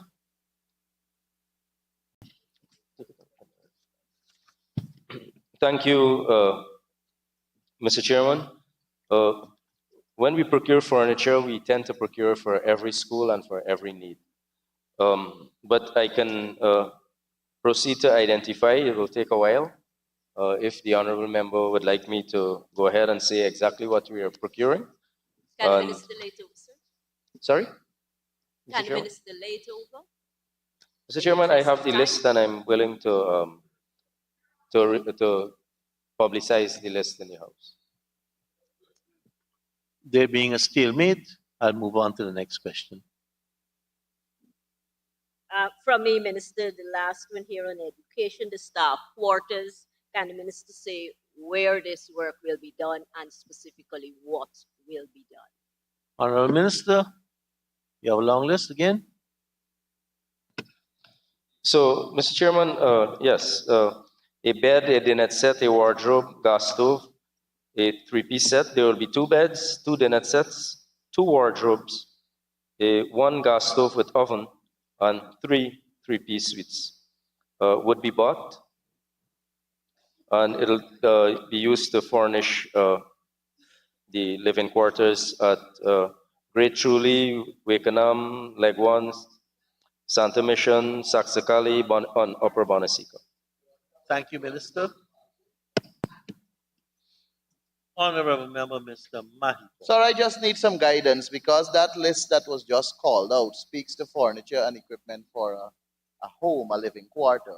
But when I look at the description here, it's saying school furniture and equipment. So I just need a clarification whether it is actually going to homes or to a school. Because the description I have here, sir, speaks to school furniture. Honorable Minister, I think I heard you pertain to school. Mr. Chairman, Teachers, right? 251-3600, furniture and equipment, staff quarters. That is what it says. It doesn't say school furniture. Sir, just for clarity, I am making reference to the legend that was given to me. And these are the documents that guide us in asking our questions. And the legend tells me that it is the purchase, this project entails purchase of school furniture and equipment. So I just needed that clarity, and clearly this was a mistake in the book. Honorable Minister. Mr. Chairman, we also have, there are two different line items. 251-3600, furniture and equipment staff quarters, $2 million. 250-3300, furniture and equipment education, which is for the purchase of furniture and equipment for schools. For the long list of schools you gave earlier. Comrade Speaker, I am referencing 25-13-600, and the reference number is 328, and I'm looking at 328. So what I am saying here is that the book clearly, based on the answer the minister is providing, does not have the correct information. That's the profile book. The profile book. So I am, but however, I'm guided so I'll by ask the minister's answer. the advisor to the minister to just clarify. Advisor, Siraj, clarify for the minister.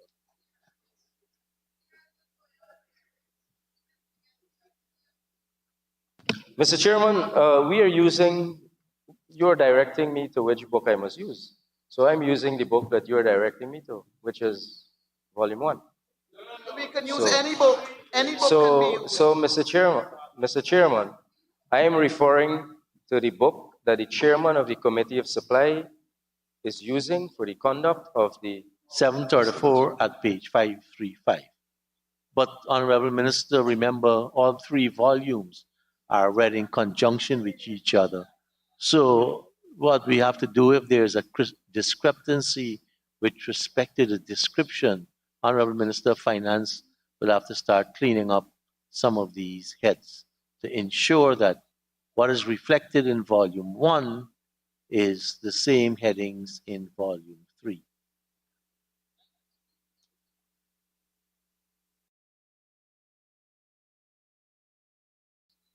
Honorable members, I now put the question that the sum stated for program 734 education delivery capital expenditure stands part of the estimates.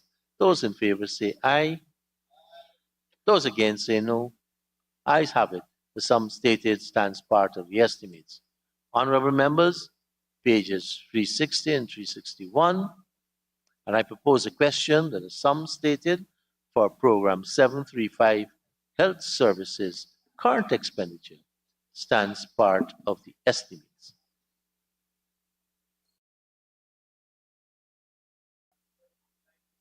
Honorable Member, Ms. Alert. Clarify for me, please, Mr. Chair, we're talking health services current expenditure or Current expenditure. current expenditure? Page 360 and 61. 361. Okay, sir. Again, the temporary workers, and I'm afraid I have to question this repeatedly. 6117 again, can the minister say what's the nature of the jobs these temp workers will be carrying out? And very importantly, Mr. Chair, in the health sector, temp workers just may be exposed to all manner of harmful environments. Can the minister, or what assurances will the minister provide this House and the nation that these temp workers are covered under some sort of insurance program, whether it's NIS or any other sort of insurance program in case there is some sort of industrial accident, loss of limb, or any contagious disease they contract. Honorable Minister. Yeah, Mr. Chairman, thank you very much. Just to clarify what Honorable Member Mahipal said, both in volume 3, it is actually covered. If Mr. Mahipal, Honorable Member, turns the page, he will realize that it is covered for both the furniture and equipment for schools as well as for the staff quarters. So on health services, 6117, this accounts for 2 medical laboratory technicians and the salary increases. Thank you, Minister. Honorable Member, Mr. Mahipal. Sir, I just want to let us get it clear. My concern is not that it's not covered. Both pages are covered. But the description of the project, based on the answer that the minister gave, it was clearly furniture and equipment for a house to accommodate the staff in their respective living quarters. The description is saying, however, that it is school furniture. And my position is that it was guided incorrectly. Honorable members, and we ruled on that. Yes, but the minister referenced it, that's why. So, Honorable Minister of Finance. Mr. Speaker, if I may, in that particular instance, the project profile should in fact have said furniture and equipment and not school furniture and equipment. The word school should not be there, sir. Thank you very much, Honorable Finance Minister. An Honorable Minister, Senior Minister in the Office of the President with responsibility for finance, we have another clarification which I've asked the staff to get the transcript and clarify with you. Honorable members, we were at health services, and I can't remember if I put health services. I don't think I did. Correct. Honorable members, I now put a question that the sum stated for program 735, health services, current expenditure stands part of the estimates. Those in favor say aye. Those against say no. Ayes have it. The sum stated stands part of the estimates. Honorable members, let us turn to page 535 and 536. And I propose a question that the sum stated for program 735, health services, capital expenditure, stands part of the estimates. The Honorable Member, Ms. Alert.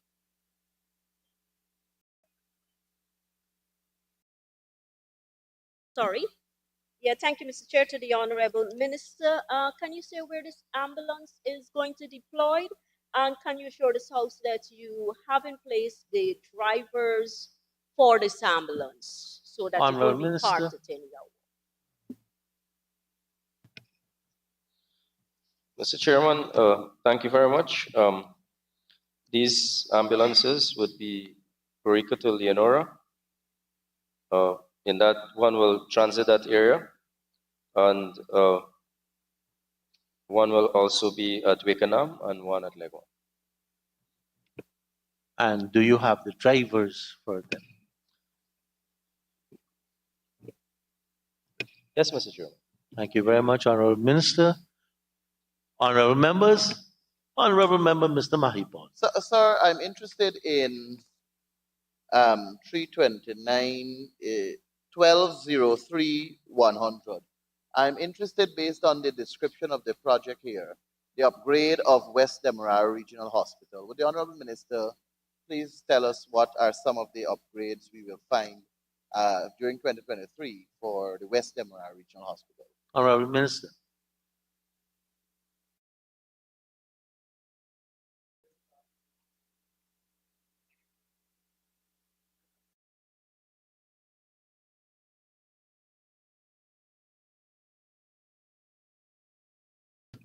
So, Mr. Chairman, West Dem Hospital, there will be a renovation of the theater, the electrical system of the hospital, and We'd also be rehabilitating a health center at Metamirsor, the reconstruction of Hornalook Health Post in Wickenham, and the reconstruction of a ramp at Aliqui along the Essequibo River. Thank you, Honorable Minister. Honorable members, I now put a question that the sum stated for Program 735, Health Services Capital Expenditure, stands part of the estimates. Those in favor say aye. Those against say no. Ayes have it. The sum stated now stands part of the estimates. Honorable members, let us thank the Honorable Minister and his staff from Region number 3 for taking us through Agency 73. And as they depart, let us turn to pages 366 and 367 and invite the Minister and the staff from Region 4 to join us.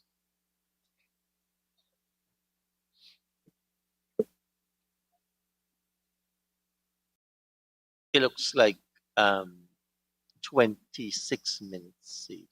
Not 26, 18, hold on. Yes, 26 minutes.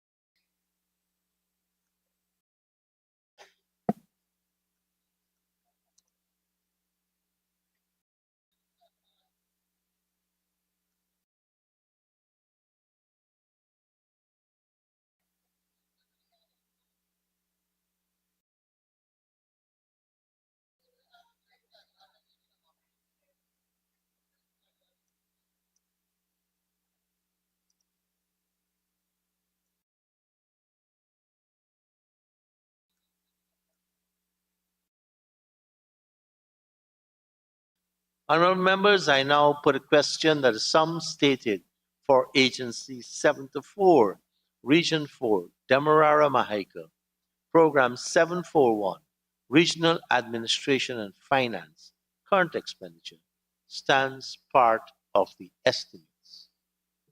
The Honorable Member, Mr. Bita Sarabu Ali. Where is it? Where? Sorry, Honorable Member, Ms. Nima flew best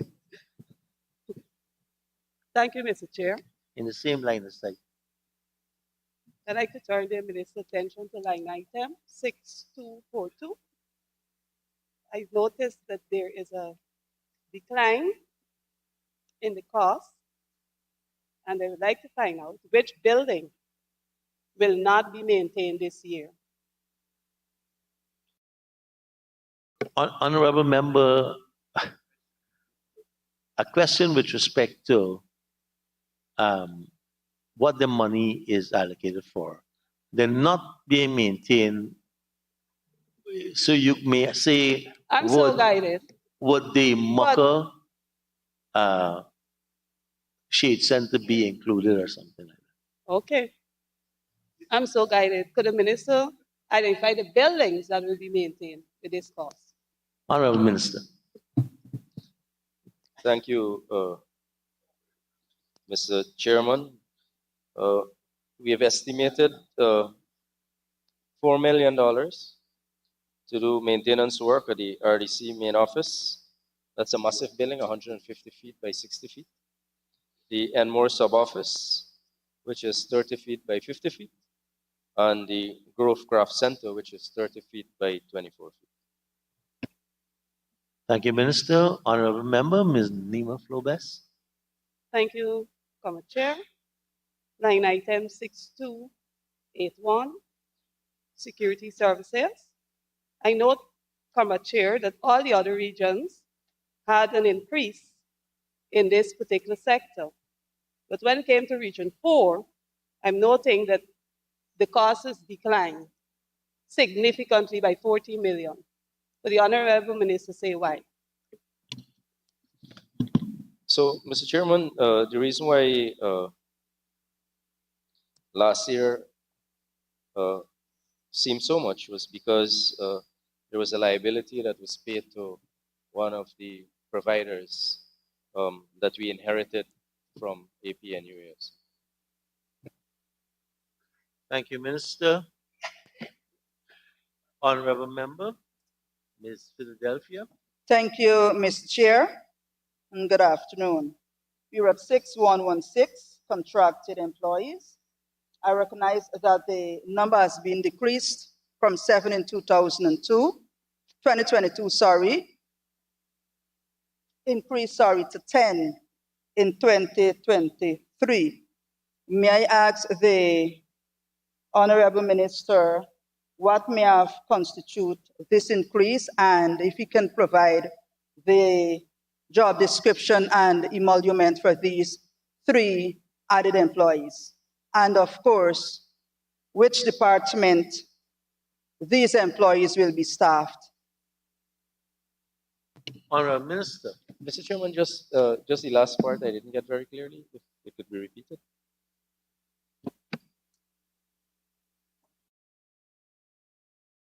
Honorable Mr. Member. Chair, my question has several parts, and so I have no difficulty if the Minister answered the first, and then I ask the last that you asked for me to clarify. Honorable Minister. Or you want me to repeat? Go ahead and repeat it. Okay. Soon. I'm saying in 2022, on the contracted employees, we had a total of 7 staff. In 2023, it is now 10. And I'm asking what may have constitute this increase. One, if the minister can be kind to provide to this house their job description or the status, emolument, and which office will be staffed by these 3 added staff members. Honorable Minister. Mr. Chairman, thank you very much. There is 1 supply expediter, a security supervisor, and an accounts clerk 2. The emoluments, security supervisor, $105,542 per month. Supply expediter 1, $96,277, and the accounts clerk 2, $84,036. And they're part of the Regional Administration and Finance Program. Thank you, Minister. Honorable Member, Ms. Flubes. Thank you very much, Chair. Line item 6291, national and other events. I note that all the other regions had an increase under this line item. So I'd like to know, why is it that Region 4 was not given any increase under this particular line item? Honorable Minister. Mr. Chairman, it is the same amount as last year. And we have also budgeted in some of the programs, some of the activities that would have been carried, activities that tend to repeat themselves. So the costs are shared in some of the programs. Thank you, Minister. Honorable Member, Mr. Mahi. Thank you, sir. One question I have. Sir, this is 6211. Several parts?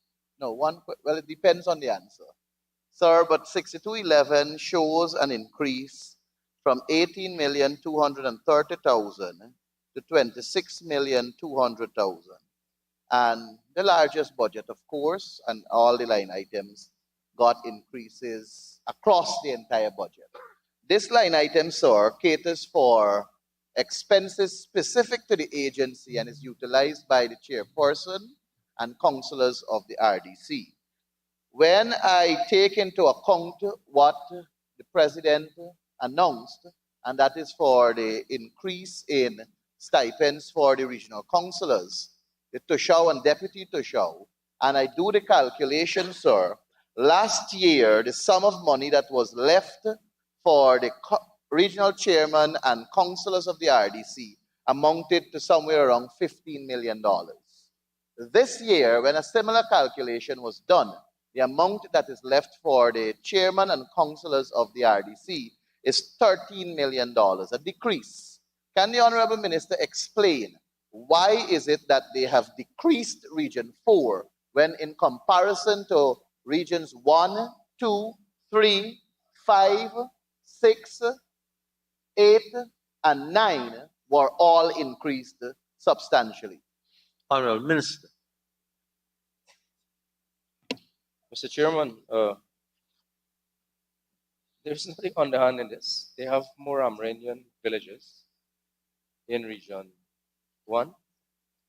There are more Amerindian villages in Region 7, in Region 8, in Region 9. So naturally, you will find stipends, the stipend going to those areas. The President did make a commitment to increase the stipend for Tushos, and it is catered for in Region 4. There is only one Amerindian village in Region 4, actually, where the Deputy Speaker is from. The Deputy Tusho stipend has also increased. We are covering, there are 33 current councillors that are being paid the increased stipend of 30,000. The chair and the vice chair get paid from the Ministry of Local Government and Regional Development, the ministry's budget, expenses specific to agency. So I don't, I mean, it's basic mathematics, not arithmetic, that can clarify the questions of Honorable Mahipal.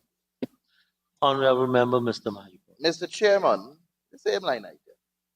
Sir, I have catered for all of those increases to pay the councillors of the RDC, which moved from $10,000 to $30,000, and also the Tushaus increase and the deputy Tushaus increase. And I've done it across all the regions. And when you do the breakdown, sir, regions 4, 7, and 10, the amount of money that is left for the chairman and vice and councillors to utilize within 6211 in their respective regions have reduced, whilst for the other regions, that is regions 1, 2, 3, 5, 6, 8, and 9 have increased. And I've said to you, sir, that the decrease for region 4 is from $15 million or thereabout to $13 million. So whilst every other line item sees an increase to spend, region 4 RDC councillors have seen a decrease, which means that their activities are now limited in terms of going out to reach with communities, to do consultation and all the other items that fall under their program. My question, sir, is simple. Why is there a decrease for regions 4? And I will ask the same for 7 and 10 when we get there. Mr. Chairman, thank you, Mr. Chairman. Mr. Chairman, Honorable Member Mahipal started his epistle with a caveat that this is the chairman's budget. I said chairman and councillor. Chairman and councillor's budget. For the record of Line the item, people of Region 4 and for the members of the opposition, the chairman of Region 4, the chairman of Region 7, the chairman of Region 10, and the chairs of the other regions, they have all signed off this budget. Expenses specific to agency, being the regional chair and councillor's budget, they come up with the activities that have to be pursued under 6211. So I cannot, if the chairman doesn't want to increase the budget that they're requesting, then you can't blame me if the PNC-related chair of Region 4, 7, and 10 didn't ask for more money. Maybe what they've, I don't know what they've asked for. I know, Mr. Chairman, what the budget is. And that is what I can deal with. I can't deal with the whims of anyone else, Mr. Chairman. And one of the things that I would like the public to know, Mr. Chairman, is that because we have to be more accountable for the taxpayers' money, the 6211 across all 10 regions, they will now have to provide reports of their visits so that we can make sure that they are spending the money according to what they promised the taxpayers. So when they go to community meetings, they must show us reports that they visited these communities. This is not for them to quote-unquote palaver around the place. Thank you very much. Thank you, Minister. Honorable Member, Mr. Mahipur. Thank you, sir. In the interest of time, I leave the public to judge what just happened. Honorable members, Mr. Chairman, don't I have a right to reply? But if the honorable member makes a statement, I'm also allowed to make a statement. Honorable Minister, you have a right to make a statement too.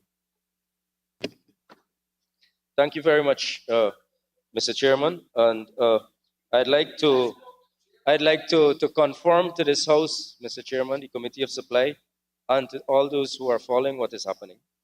The chairs of Region 4, 7, and 10, those chairs come from the APNU AFC. And if they have not requested additional resources to conduct their work, then how would we be able to grant them if they are in control of this budget item?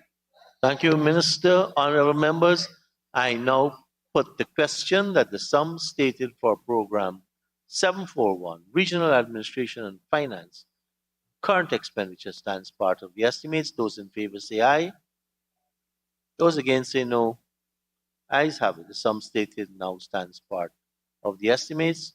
Honorable members, page 537, and I propose a question that the sum stated for Program 741, Regional Administration and Finance, capital expenditure, stands part of the estimates. Honorable Member, Ms. Philadelphia. Thank you, Mr. Chair. 2506800. It speaks to provision for furniture and equipment. And if it pleases the honorable member, I'll be grateful if you can provide this house with the office that will be furnished with furniture and equipment from this line item. Thank you. Honorable Minister, if it pleases you. Yes, thank you, Mr. Chairman. We will upgrade the security camera system at the Triumph office. A biometric system will be in place for timekeeping purposes so that we can have more discipline in the workforce. At Triumph, we will also purchase computers for the Triumph office and office desks for the Triumph office. Thank you, Minister. You are very pleased, I see. Honorable members, I now put a question that the sum stated for Program 741, Regional Administration and Finance, capital expenditure, stands part of the estimates. Those in favor say aye. Those against say no. Ayes have it. Sum stated now stands part of the estimates. Honorable members, let's turn to pages 368 and 69. And I propose a question that the sum stated for Program 742, Agriculture, current expenditure, stands part of the estimates. The Honorable Member, Ms. Nima Flubes. Thank you, Commissioner. Line item 6251, maintenance of roads. I see there is an allotted sum of 50 million. I was trying to figure out which roads they plan to maintain. Can the Honorable Minister give me that information? Honorable Minister. Thank you, Mr. Chairman. So there are many farm-to-market roads, and so far, we've been able to identify Huntley Cane Grove,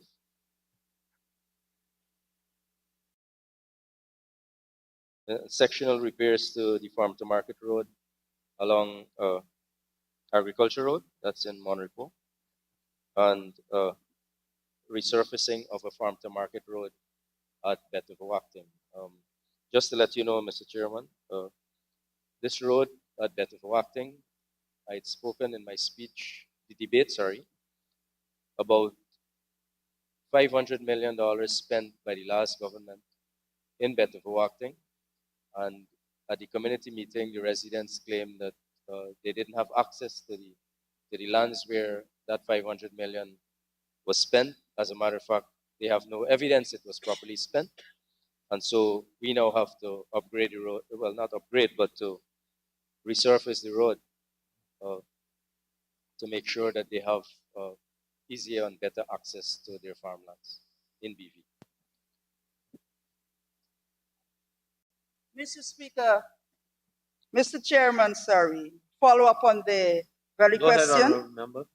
The honorable member would have given us 3 roads, there being Huntley and Cane Grove, Mon Repose, and Bedford-Wacton. Can the honorable member give us a breakdown as to the costing for road? Honorable Minister.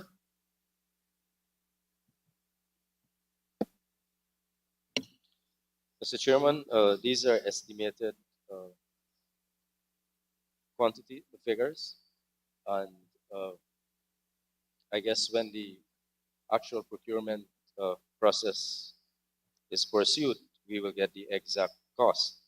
But for Huntley Cane Grove, the engineers have estimated it will be at least, or not more than $6 million. Sorry. Monrepo, it will not be more than 4 million, and at BV, it will not be more than 5 million. Thank you, Minister. Honorable member, Ms. Nima Flobes. Thank you, Comrade Chair. Under the same line item, I want to turn the minister's attention to volume 2, with the profile that we have here. Number 8, it says KM of farm to market roads prepared. And I see they have a target of 13. Does this refer to what you're speaking to here about this 50 million? Honorable Minister.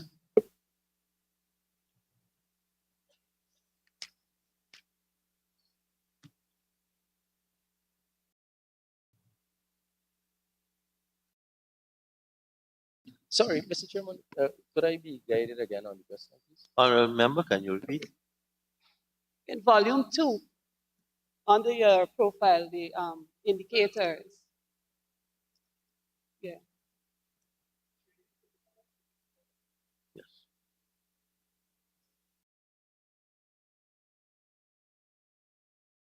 I hear you. All right. 330. So I just want Just check back. 330. yes, 330. Okay. I'm at page 368.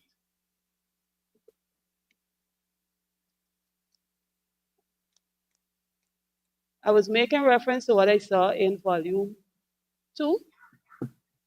Volume 2. Volume 2. Yes. Yes. Program Agriculture 742. And the indicators, there are some 1 to 9 listed here. Agriculture Region 4. Yes, yes, it is. Unless there are a number of work sites inspected and stuff like that.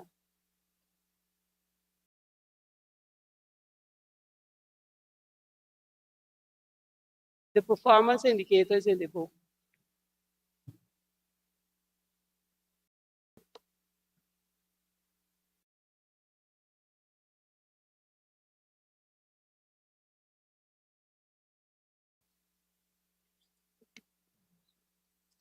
Would you like me to repeat the question? Okay. No, I have an answer for you. So.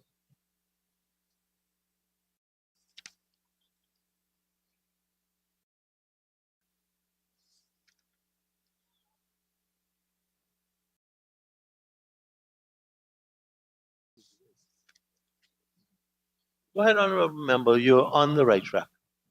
Thank you. Well, the minister just alluded that I'm not bright, so I don't know what I should say to him now. So following on, number 8 in the indicators, I see there's care of farm to market roads prepared, and I see a number 13 projected there. So I'm asking, if this will be covered under the same like item of 6251. Mr. Chairman, when you're preparing the budget, so you have to establish targets. And the target was 13 kilometers. Unfortunately, or for the purposes of this budget, some of these activities will be pursued, or roads, farm to market, construction, by other agencies of the government. So for the purposes of this program in Region 4, these 3 roads will be constructed, or will be maintained, sorry, whilst other agencies will do the balance to meet the 13.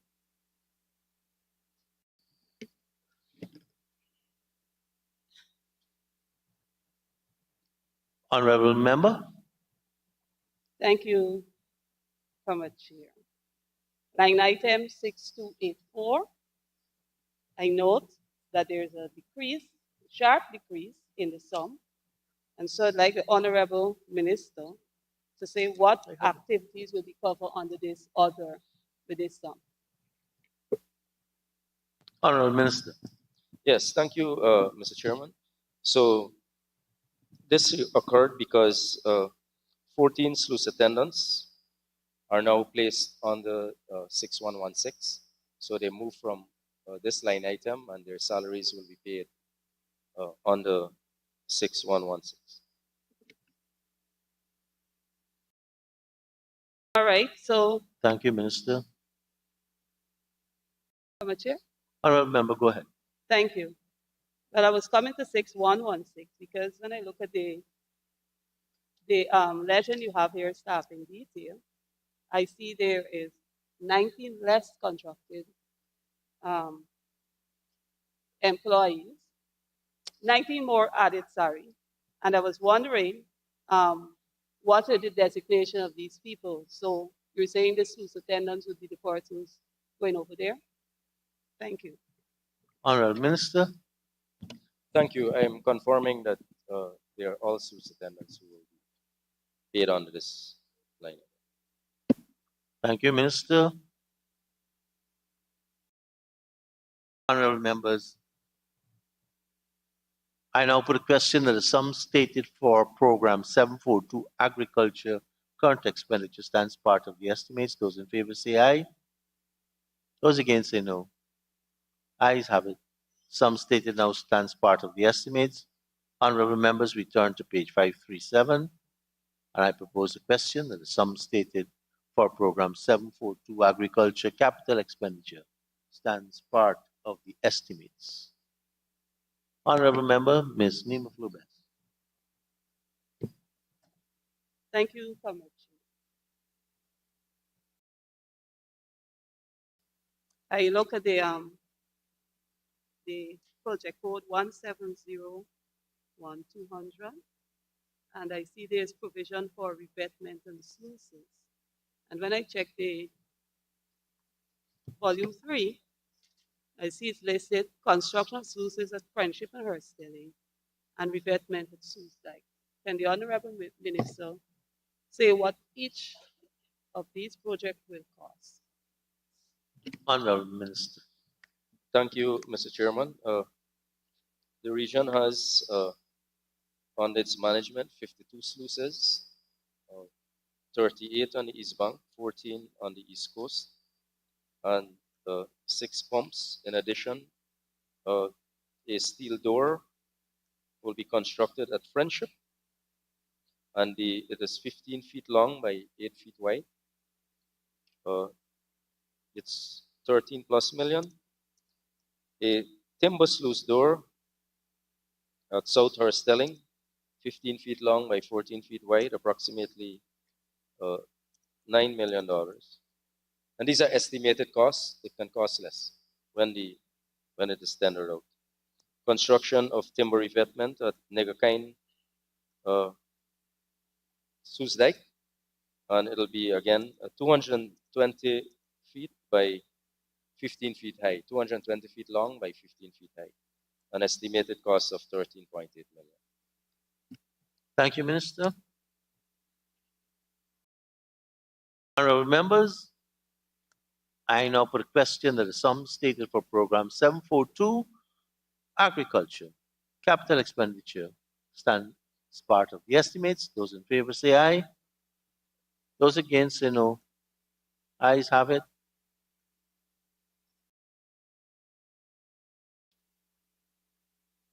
The estimate now stands part of the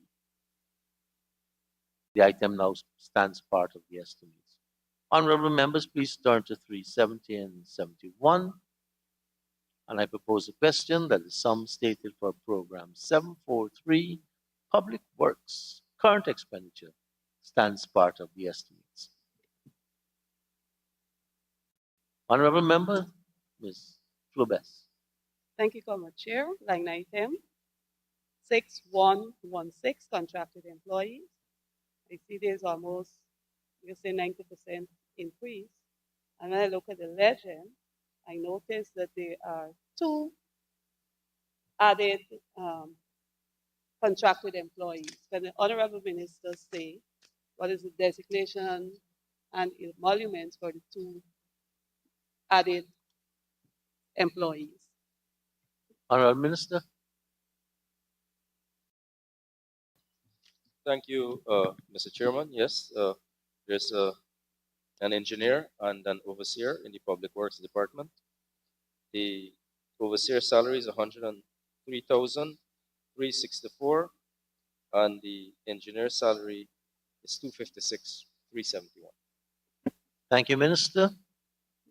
Honorable member, Ms. Nima Flubes. Thank you, Comrade Chair. Line item 6242. I know there is a decrease in that sum. Can the Honorable Minister say which building or buildings will be maintained with this allotted sum? Honorable Minister. Yes, thank you, Mr. Chairman. It'll be the office building at Triumph and repairs to roof, defective staircase, the plumbing system, as well as sectional painting of a wooden building at the Triumph as well. Thank you, Minister. Honorable member, Ms. Flubes. Under the same line item, I'd like to turn the Honorable Minister to the volume 2 on the Public Works, page 332. Your indicators, you have here at 3.1 number of buildings maintained. We had 90 in 2022, and now we're looking at 2. So you just gave 1 building. So which is the other building that will be maintained? Honorable Minister. Yeah, Mr. Chairman, one is where the public works area of the admin building, and also where the former regional chair, the building where the former regional chair used to reside. That estimated cost is 3.5 million, and the office building at Triumph would be just 1.5 million. Thank you, Minister. Honorable member, Ms. Nima Flubes. Thank you, Comrade Chair. Same volume 2. The indicator number 3, number of roads, rails, bridges, and building maintained. And I see we moved from 121 last year to a projected 41. Public Works, we're dealing with the same volume 2. Honorable Minister. Mr. Chairman, I'm not sure which line item I'm being interrogated on. Honorable member, please repeat. I'm still talking about 6251, 6252, and 6253, if I'm correct. Yes. But I'm referring to the volume 2 here, where you have your indicators. And you say at number 3, Number of roads, rails, bridges, and building maintained is expected to be 4 to 1. Can the Honorable Minister say what is the total number of bridges? What is the total number of rails, the total number of roads and building that you're referring to, that we gave you this 4 to 1? Honorable Minister. Yes, thank you, Mr. Chairman. 6251 and 6252, there's zero allocation to 6253. So I will be unable to respond to 6253. In terms of 6251, repairs to 2nd Street, Lachman Singh, Lusiknan, Waterside Street, Cane Grove, Friendship Road, East Coast, Unity Lancaster, Moss Street, repairs to Paul's Lane at BV, Forest Cross Street at Enmore Hope School,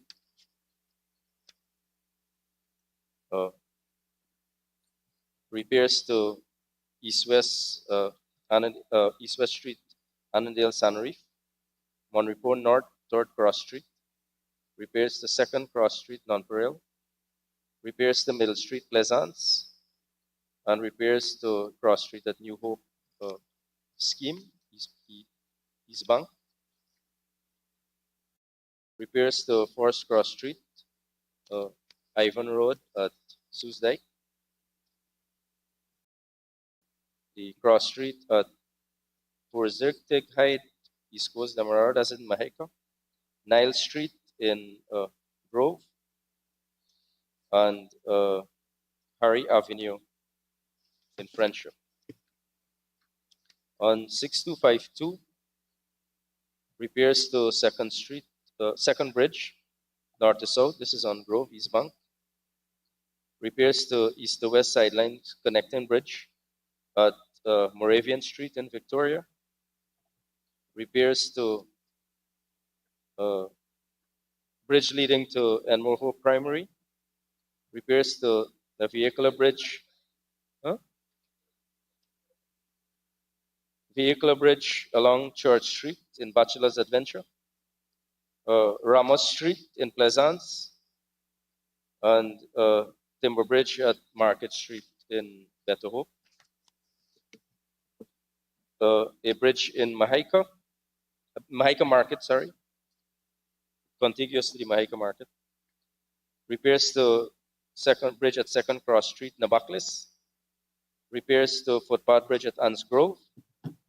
And repairs to Timber Bridge at Land of Canaan. So I hope that clarifies your question. Thank you, Minister. Honorable Member, Ms. Flobes. Thank you, Comrade Chair.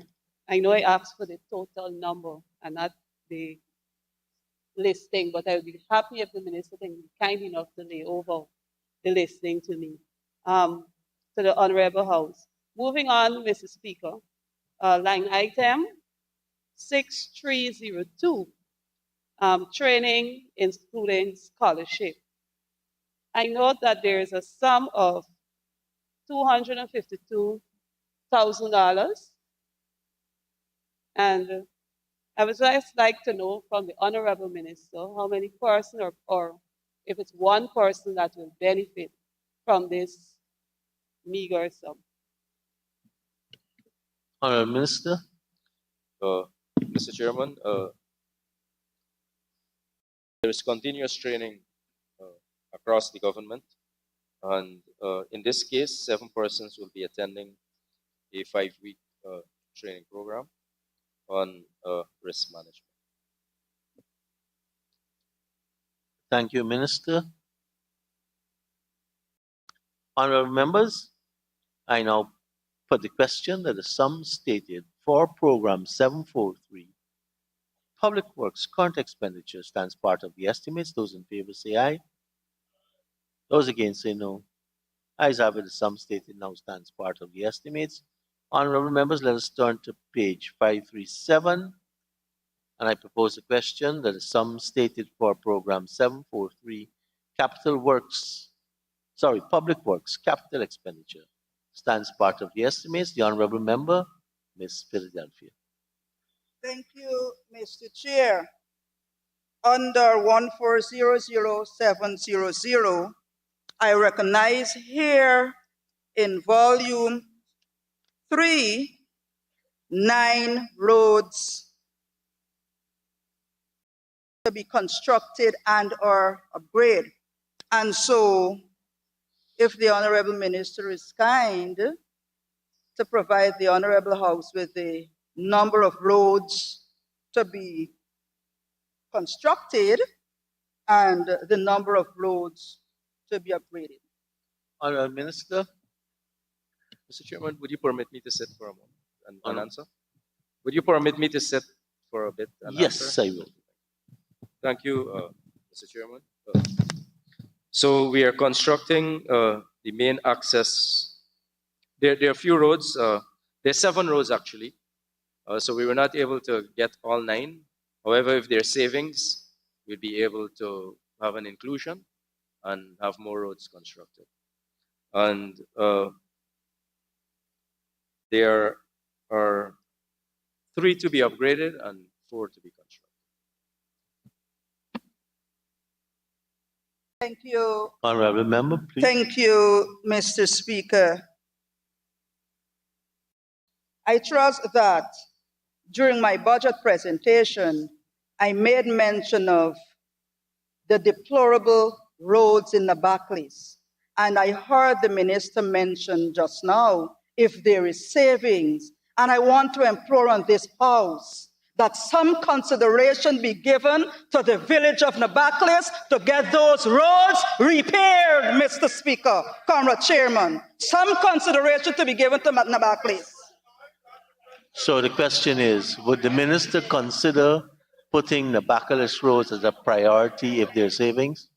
I have to put a question, but if it's going to be a statement, I'll ask the minister to respond. Honourable Minister. Mr. Chairman, Minister Edgell spoke about it recently. We have been able to pick up over 4,000 roads on a study commission by the Vice President. Roads that need to be upgraded, reconstructed, and in some cases constructed. So we have indicated through Public Works, Housing, and Local Government and the regions the roads that we are currently doing. And naturally, if there are savings, we would look at the priorities and ensure that we allocate to those areas. I would also like to say with equal vigor, Mr. Chairman, that last year, through the request of residents of Newtonsville, we were able to get one of the roads in Newtonsville constructed. And I think Honorable Member Philadelphia visited when I had that meeting. The NDC chair, was aware. The NDC chair visited with me as well. And I will speak to the NDC to find out on their priorities within the area. But naturally, I know that Nabaklis has roads that need repair. We can also look at some of these through the maintenance program. But I can tell you, the areas that we're building roads now that I've identified, they've never had roads. In these 7 areas, they've never had roads. So people basically, it's either sand or mud. So that is where the priority is. But we would be willing to look at all other areas.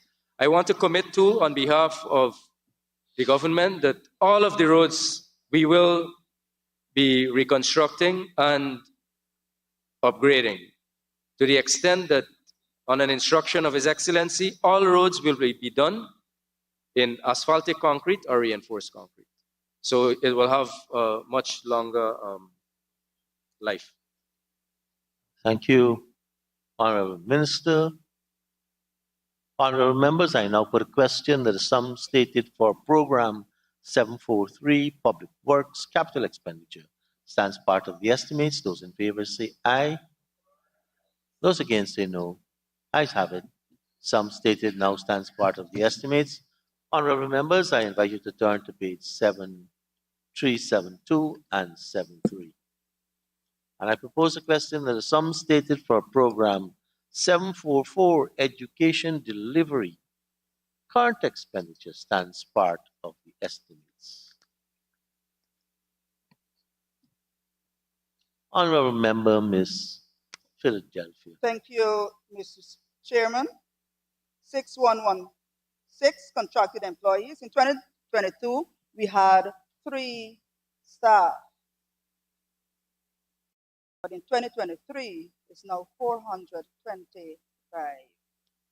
Can the Honorable Minister explain to us what may have given rise to this increase? 1, and 2, if we can be provided with the job specification of the top 5 personnel. Honorable Minister. Thank you, Mr. Chairman. Again, on a commitment of President Ali to institutionalize the employment arrangements of our sweeper cleaners, they are now being employed under 6116 contracted employees. So 420 sweeper cleaners and 2 laborers are added to this contract list. So that is how we end up at 425. Thank you, Minister. Honorable Member, Ms. Philadelphia. Thank you, Mr. Speaker. I'm happy that after so many years of us advocating for our sweeper cleaners to be treated differently, they are now placed, given different salary sum. However, Mr. Speaker, Mr. Chairman, I was recently informed on Mondays that sweeper cleaners will be going back to recent days where they will be paid bi-monthly. Can the Honorable Minister explain to us if that is so or not? Honorable Minister, bi-monthly.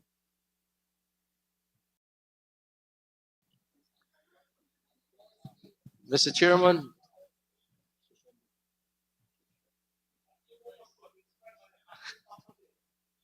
I don't operate on the, we're on a serious government, Mr. Chairman. And as Minister, I don't operate on hearsay. As a matter of fact, Mr. Chairman, the Honorable Member was also the NDC chair of Hazelton Grove, where Nabaklis is, for many years, and never got the Nabaklis roads fixed, never got the Victoria roads fixed, never fixed the Golden Grove Road, where I went to school. I went to Golden Grove to help fix the roads in Golden Grove under Irfan Ali's government, the president. I've went to Lowlands, they didn't fix the road. I've went to Newtonville, they didn't fix the road. I went to Clonbrook, they didn't fix the road, Mr. Chairman. So, and that honorable member served for many years as a councillor and as the chair of the NDC of that area. So how can we countenance now that after so many years, President Ali made a commitment to these poor people, he's honoring that commitment. How suddenly you have a problem with him paying sweeper cleaners as contracted employees? Honorable Member, Mr. Ms. Chair, Philadelphia. I think the Honorable Member has a problem with comprehending. What I said, Mr. Chair, I was recently informed that while the President would have placed them on this establishment, they are now gone back to being paid bi-monthly. I would have subsequently asked if the Honorable Member can say to us if that is true or not. And so, Mr. Chair, I will move on. You've asked a question pertinent to the because he head. has a difficulty Honorable responding. Minister, Mr. Chairman, if I may. The Honorable Minister of Finance would have clarified the policy issues. As indicated by my distinguished colleague, the Minister of Local Government and Regional Development, pursuant to a commitment given by His Excellency the President upon assuming office, the vexing issue of payment of sweeper cleaners was finally addressed, an issue which incidentally eluded the attentions of the APNU AFC government for 5 years. And it is a matter of historic fact that the APNU AFC spent 5 years in government and did not resolve this matter. That is an indisputable historic fact. Upon assuming office, sir, President Ali said that we will resolve this issue, which we did. We have therefore, sir, issued the necessary instructions for sweeper cleaners to be brought up to the public service minimum wage, added to the pay. Sir, they had 5 years in government and did nothing at all. They spent 5 years in government and did nothing at all, including failing to address this matter. Speaker, this can't be clarification. This is a May I, sir, continue? This is a speech now. May I continue, sir, to say? Continue making Honorable Chief Whip, are you standing on a point of order? Yes, I am, sir. Tell me what it is. The honorable minister is supposed to be providing clarity. He's doing a political speech now. And that's what he is doing, Honorable Minister, please go ahead. Yes, sir. Happily so. So we have issued the necessary instructions for all school sweeper cleaners, subject to the guidelines regarding number of sweeper cleaners per school, depending on the size of school, etc., to be brought up to the public service minimum wage and to be added to the government payroll. That process, sir, is currently being implemented. That instruction has been issued, and it is being implemented. It has, in fact, come to my attention, sir, that there are some cases where apparently sweeper cleaners that process has not been completed for some sweeper cleaners, including for reasons, sir, I'm offering a clarification. If the members are interested in hearing I am, and speak to me. Very, very good, sir.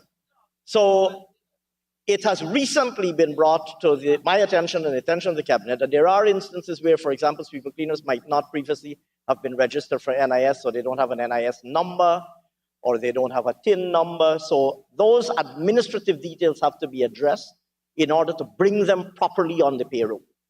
But the government's instruction is that they all be brought on the payroll and be paid no less than the minimum wage that is currently applicable to public servants.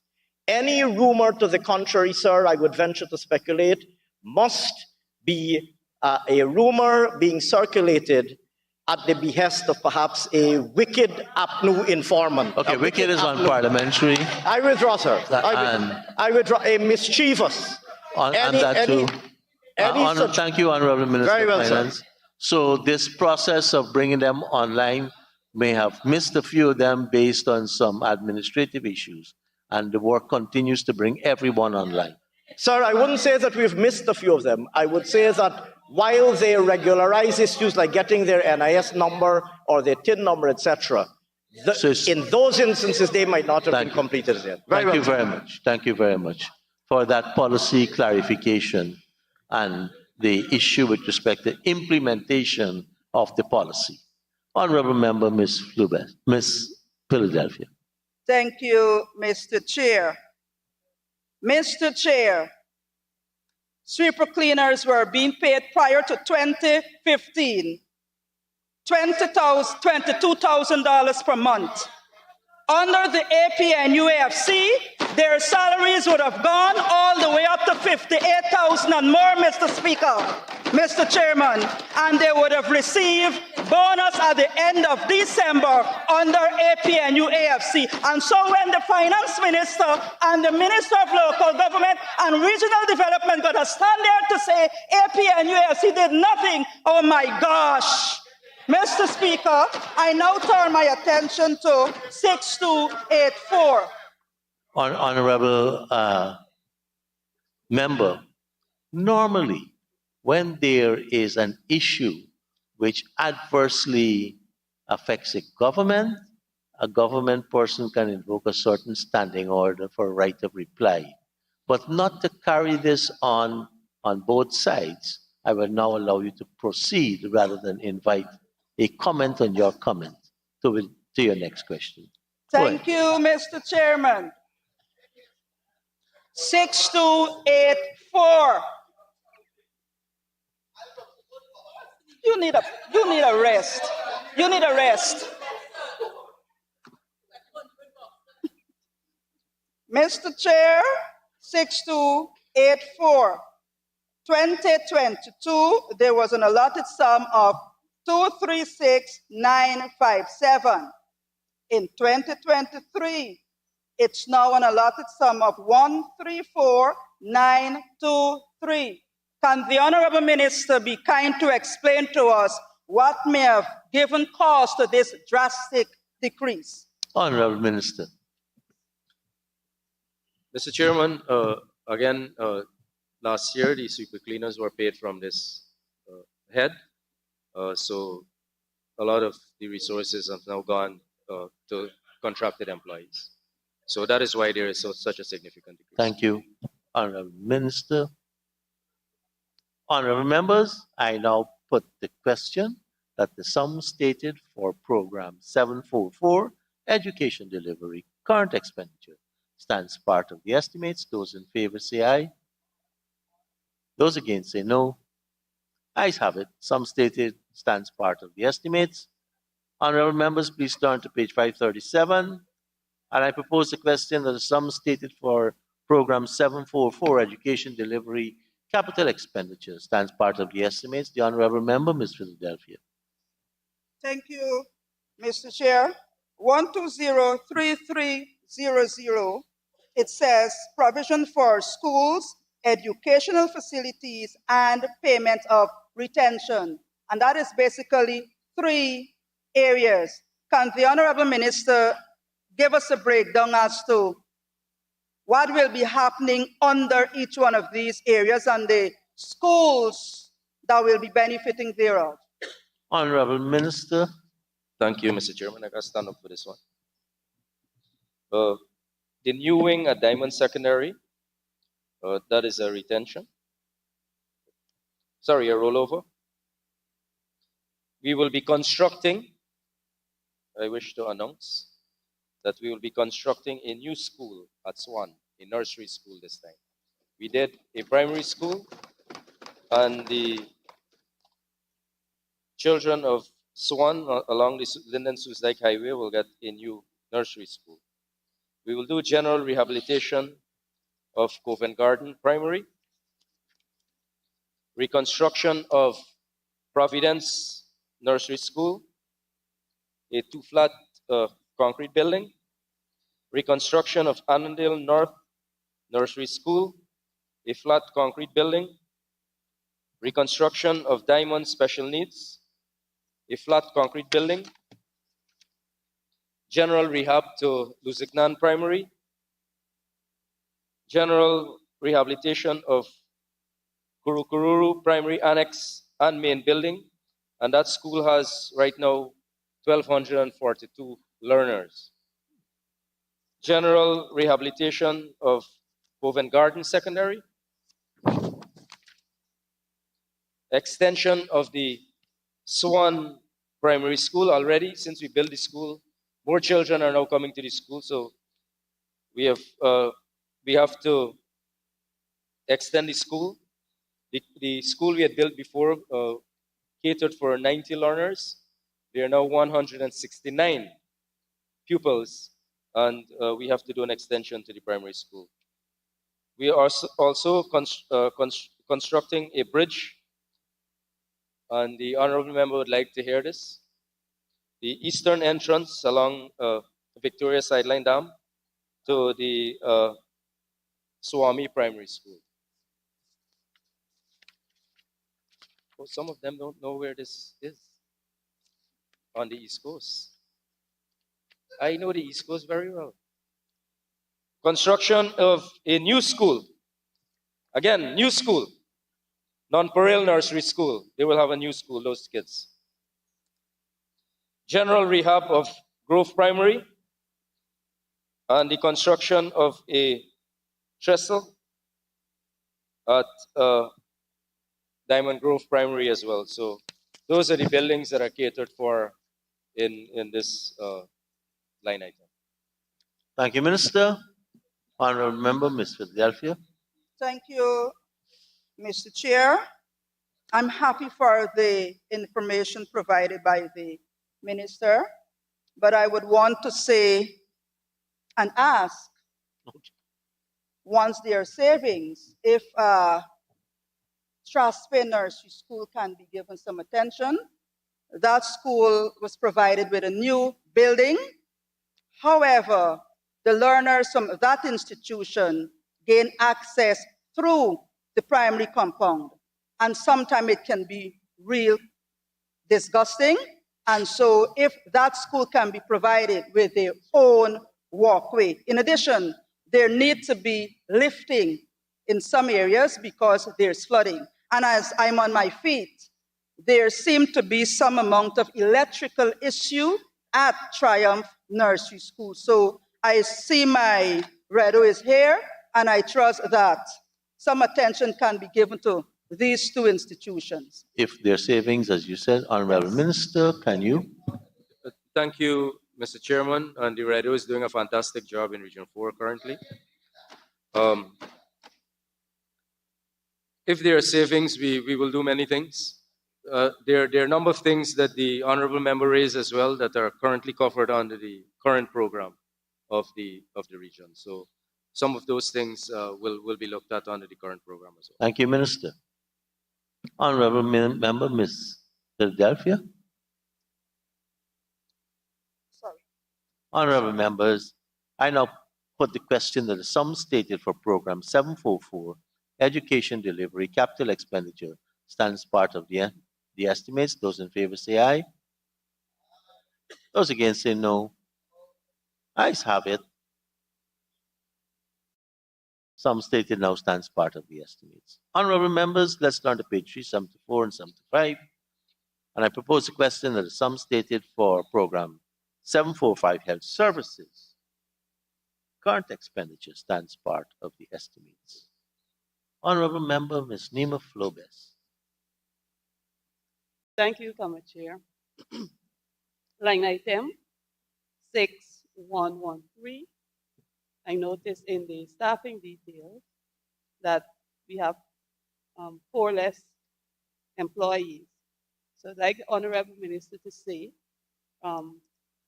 what skill set have we lost from the 4 persons that are not there anymore?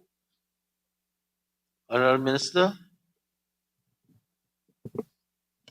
Thank you, Mr. Chairman. So we've 2 midwives, a medical laboratory technician, and a community health worker. Thank you, Minister.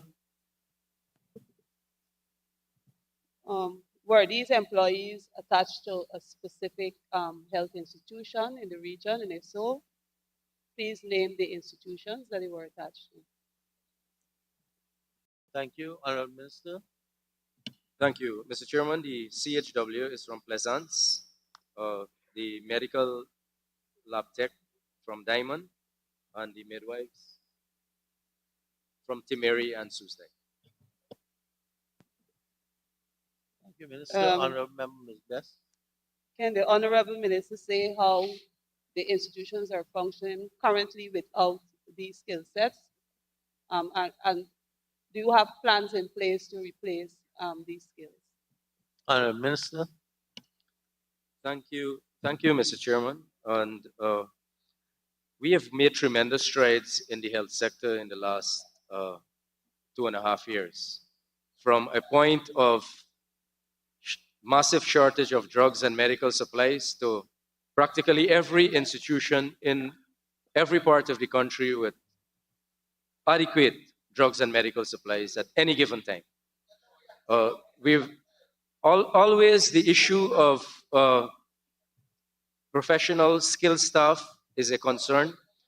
We have embarked on a number of training programs across all 10 regions to ensure that we are able to have optimum services provided. And again, like I said earlier, if you know of people who would like to get trained in health, then please bring them to our attention, and we would facilitate their training. In Region 4, there are some massive hospitals that are currently being pursued. One at Diamond, the Minister of Health spoke about it. One at Enmore, 2 regional hospitals. and the maternity and pediatric hospital, which would be a 5-star hospital, basically, of international standard. So we would need a lot more trained medical professionals, and I would encourage you to nominate some of these people so we can train them. Thank you, Honorable Minister. Honorable Member, Ms. Nima Flubes. Thank you, Comrade Chair, and thank you, Minister. I surely will recommend some persons to you. Moving on to 6115, I noticed that we have lost 12 employees under here, and I would like to know what skill set we would have lost there. Honorable Minister. Thank you, Mr. Chairman. We have had 3 pharmacy assistants, 2 environmental health assistants, 3 porters, 2 health center attendants, and 1 vehicle driver. Thank you, Minister. Honorable Member, Ms. Flubes. Well, noting from line item, thank you, Mr. Chair. Noting from line item 6112, senior technical, we had 1 less. 6113, we have 4 less. 6114, we have 7 less. 6115, 12. 6116, contracted employees, we have a -5, and temporary employees, we have a -5. Can the Honorable Minister say how this decrease in staff is impacting the health care services offered to the Region 4 residents? Honorable Minister. Thank you, Mr. Chairman. And like I said earlier, in response to the earlier question, that we are working assiduously to make sure that all of our facilities have the full staff strength. Unfortunately, this is not the case. So the current staff that we have on roll, I would like to, on behalf of the government, commend them for the tremendous work that they are currently doing, the sacrifices that they are making on behalf of their families to get to work and to make sure that all of us are safe and healthy. Also, to state that we have done some administrative maneuverings to make sure that none of the facility that we have, that they are understaffed, or at any point in time, there is no staff. So we are trying under these circumstances, and as we intensify the training program, we are looking forward to more professionals on board to join the health sector. Thank you, Minister. Thank Honorable you. Member, Ms. Flubes. Thank you, Comrade Chair, and thank you, Minister, for that update. I'd like you to know that I usually use the services to see what is being offered. And I can tell you I've visited several health centers, and sometimes the drugs that I require I didn't get. So I will. I hope it's not Petidine. Wait, I'm coming back to you. Just allow me to speak. You will speak after. I will use the opportunity that you have offered to keep you updated with what is happening in that sector as I travel along the East Bank corridor. So, seeing that you have said, nicely that you really appreciate the staff, which we do, I really appreciate the services offered by the healthcare providers. They try their best. I would like to turn your attention to line item 6292, dietary. Now, I looked at the increase given, and when I check all the regions, some regions got an increase as much as 9 million, 2 million, 15 million coming down under that line item. I checked all of them. And when I came to Region 4, sadly, Minister, I see there's a meager increase of $27,000 for dietary for our healthcare providers who we love so much. Can the Honorable Minister say what this $27,000 will cover? That is a lot in here. Honorable Minister. Mr. Chairman, I would just, in the case of the honorable member, could I ask, because the honorable member said that the drug that she requires, she's not being provided, other than petidine or prescription drugs, what other drug is it that you're referring to? So I can help you to secure the drugs that you are so desirous of receiving. That's one. And two, but the honorable member said, as though casting shadow on the health sector in Region 4, that the drug that she requires, she doesn't receive. And secondly, we are providing meals to Long Creek Maternal Waiting Home. These are meals for the mothers. We are providing meals, inpatient meals at the East Bank Regional Hospital and at the COVID isolation unit.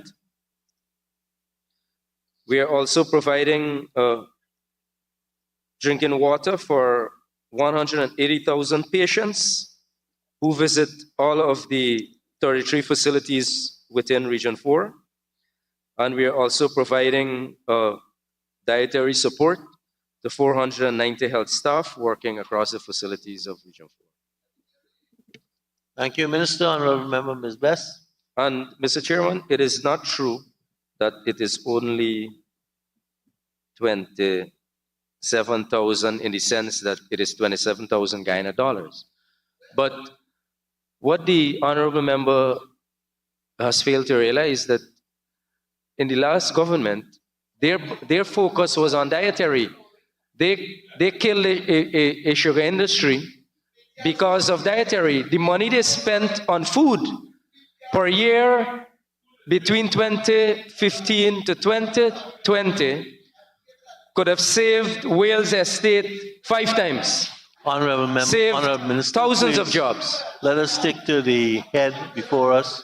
Honorable Member, Ms. Best. Thank you, Comrade Chair, and thank you, Minister, for trying to attempt to answer my question. It's very direct. You could take a calculator for me and take minus 40 million minus $13,973,000 and tell me what's the difference you got. So if you get more, then I accept that I'm wrong. But that's the calculation I did. So I don't know if you did a different calculation to me. It doesn't seem And like based on your answer, Minister, was there a new area added that will be receiving this dietary supplements? Because I was listening to the list that you gave, so I was wondering if there was a new area added to that list from last year. Honorable Minister.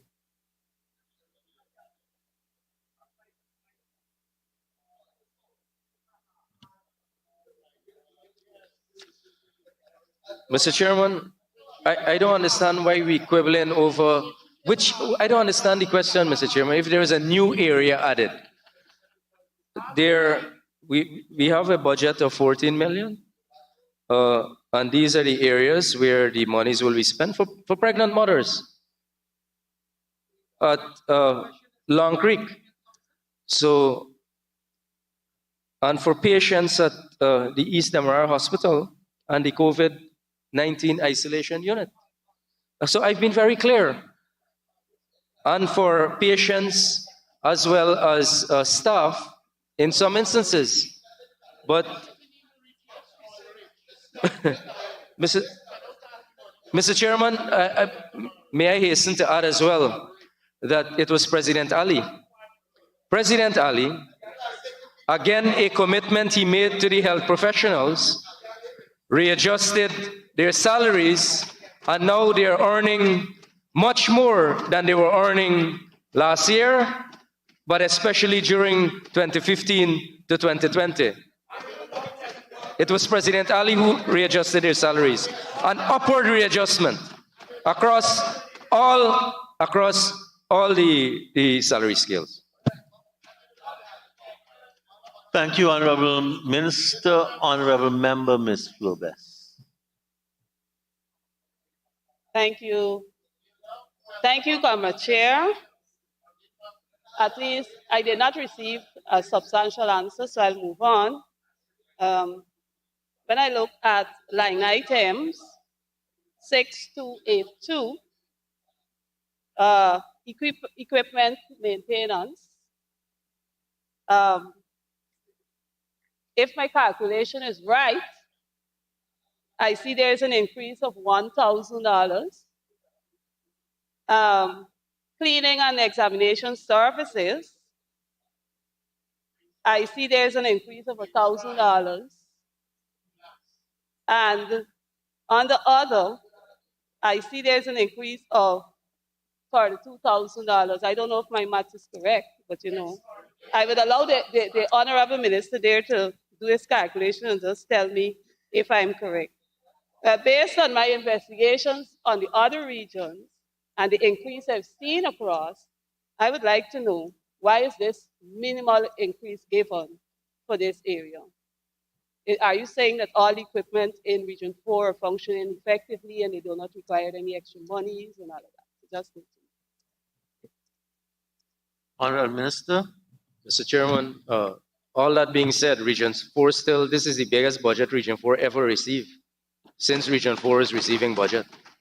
This is the biggest budget. Last year was bigger than 2021, 2021 was bigger than 2020, and 2020 was, so the PPPC has always been providing greater support to all the regions, including Region 5 as well, that we'll find out about just now. Mr. Chairman, equipment maintenance is an ongoing thing, and if the region budget this amount and they're comfortable using this amount, I know when I took over as Minister of Local Government and Regional Development, we inherited a regional system where every week I was being called to find out if they can proceed to spend $600,000 on electrical repairs at health centers, at health posts. We're not wasting money anymore, Mr. Chairman. The taxpayers' money, shrewdly spent, transparently, and in an accountable way. Thank you very much, Minister. Honorable Member, Ms. Flubes. Thank you, Mr. Chair. The Honorable Minister, thank you for trying to find an answer which does not give clarity to my question that I asked. So I would also like the Honorable Minister to note that what you just said in your statement is that if all the other regions got added money, except Region 4, which got $1,000 for equipment maintenance, and that is wasting money. I'm taking note of that. That's it. I move on.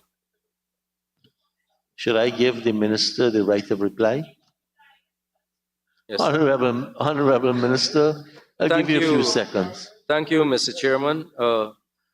Because Region 4 is also almost contiguous to the Georgetown Public Hospital and to the Ministry of Health, the head office, they are also contributing to a lot of the equipment maintenance.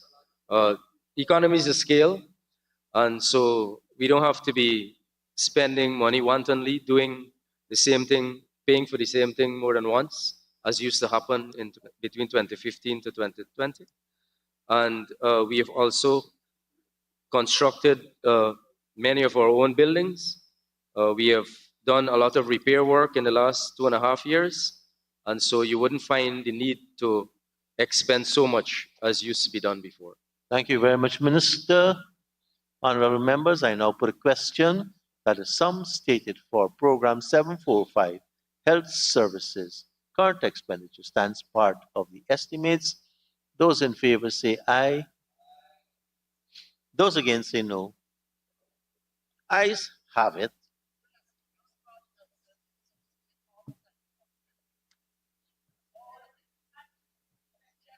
The sum stated herein now stands part of the estimates. Honorable members, let's turn to page 537, and I propose a question that the sum stated for Program 745 Health Services Capital Expenditure stands part of the estimates.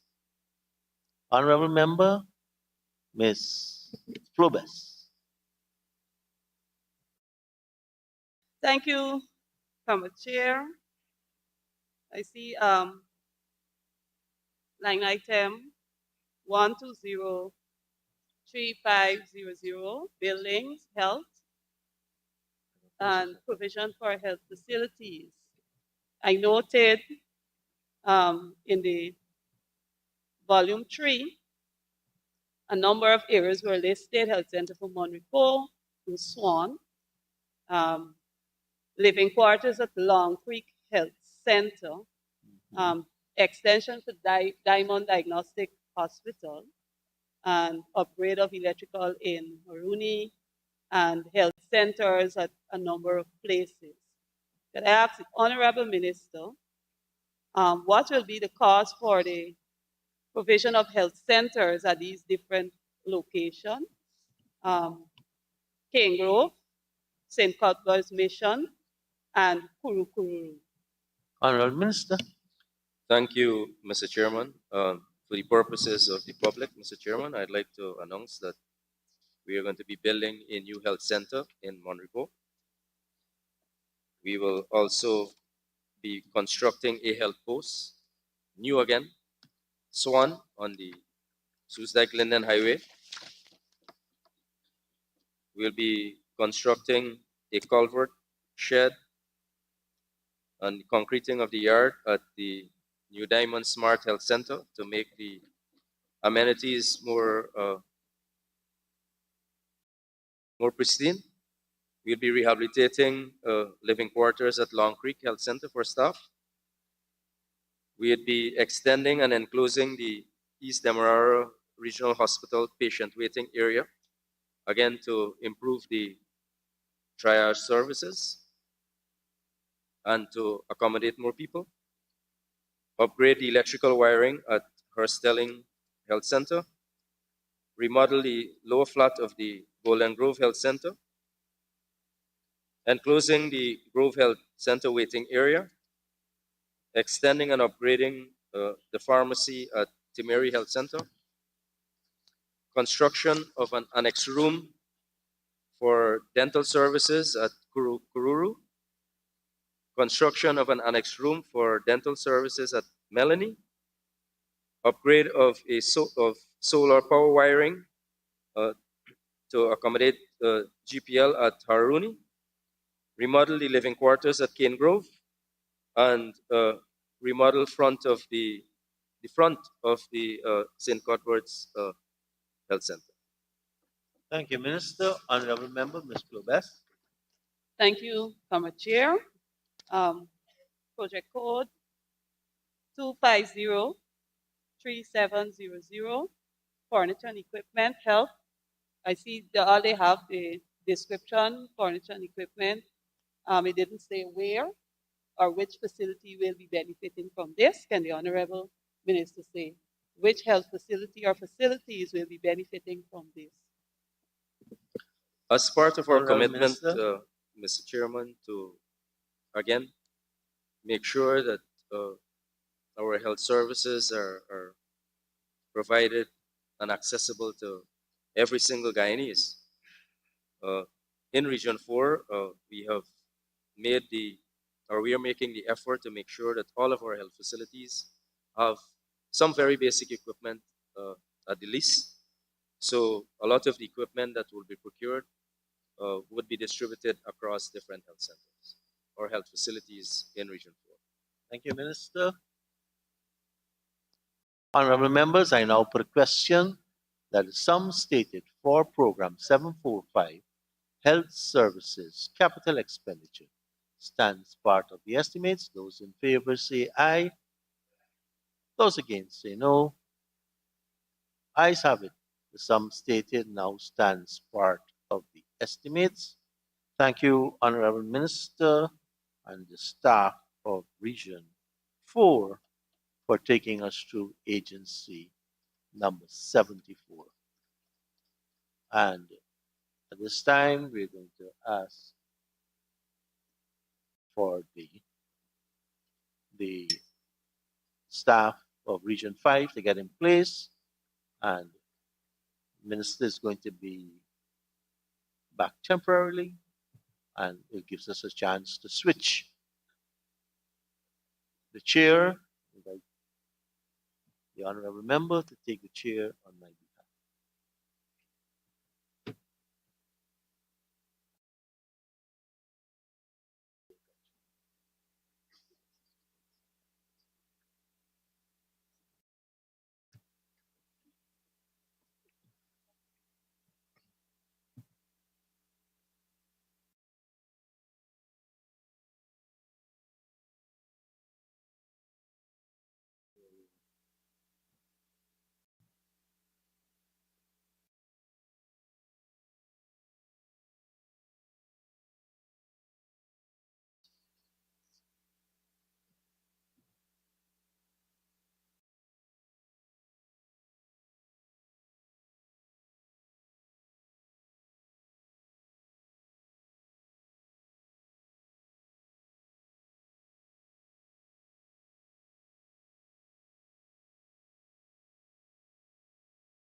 Honorable Minister, can we proceed?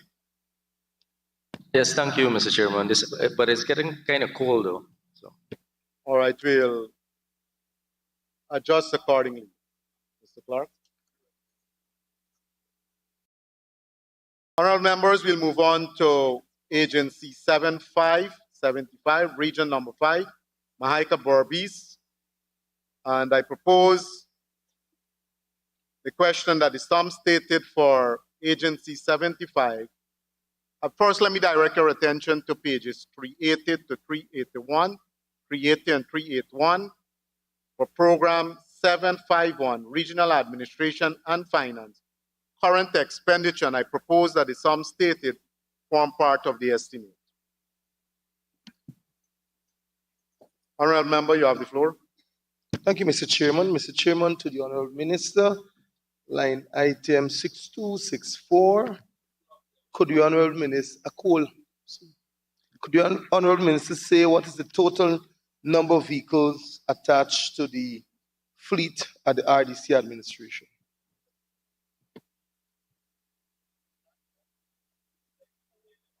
Honorable Minister. Thank you. Thank you, Mr. Chairman. If you permit me to sit, Mr. Chairman. Go ahead. It was a long day. 1, 2, 3, 4, 5, 6, 7. 7 vehicles, Mr. Chairman. Thank you, Honorable Minister. Honorable Member Vince Roy. Thank you, Mr. Chair. Just confirming that the Honorable Minister said 7. That is correct. Good. Mr. Chair, could the Honorable Minister state how many of these vehicles were involved in an accident during the year 2022 and current 2023? Honorable Minister. Mr. Chairman, I am here to respond to 2023, and I'm not here to respond to which vehicles. If the honorable member would like to know by registration number which vehicles were involved in an accident, then the honorable member knows the process, write to the National Assembly, and we'd have the answer provided. Thank you, Honorable Minister. Honorable Member. Thank you, Mr. Chair. Mr. Chair, am I to understand that according to the revised sum of 2022, questions cannot be asked or should not be asked based on the revised sum? Questions can be asked based on the line item. The line item that is on the revised sum. So that is the question to the Honorable Minister. And the Minister has given an answer. Sometimes we might not like the answer, but we can only ask the Minister to provide an answer. Thank you, Mr. Chair. Mr. Chair, let's move on. Could the Honorable Minister say whether any of these vehicles are presently inoperable? Honorable Minister.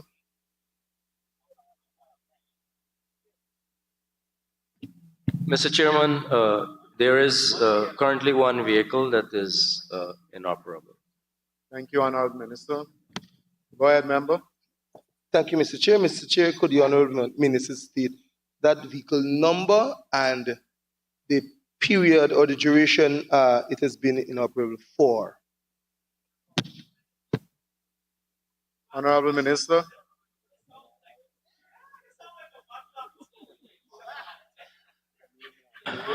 Mr. Chairman, I do not have the vehicle number that was involved in the accident, or as the honorable member is saying, or has been inoperable, and for how long. I do not have that at this point in time. Thank you, Honorable Minister. Honorable Member, you have another question? Yes. Go ahead, please. Yes, thanks, Mr. Chair. Mr. Chair, I just wanted to be clarified. I never state that the vehicle that is inoperable was inoperable due to an accident. I never stated that. But Mrs. Chair, let me move on. Could the honorable member state whether vehicle number PRR 7765 is attached to Region Number 5 administration? Honorable Minister. Mr. Chairman, I do not have the numbers of the vehicles in front of me, and if the honorable member would be desirous, I can make it available. Thank you, Honorable Minister. Honorable Member Vinsroy. Thank you, Mr. Chair.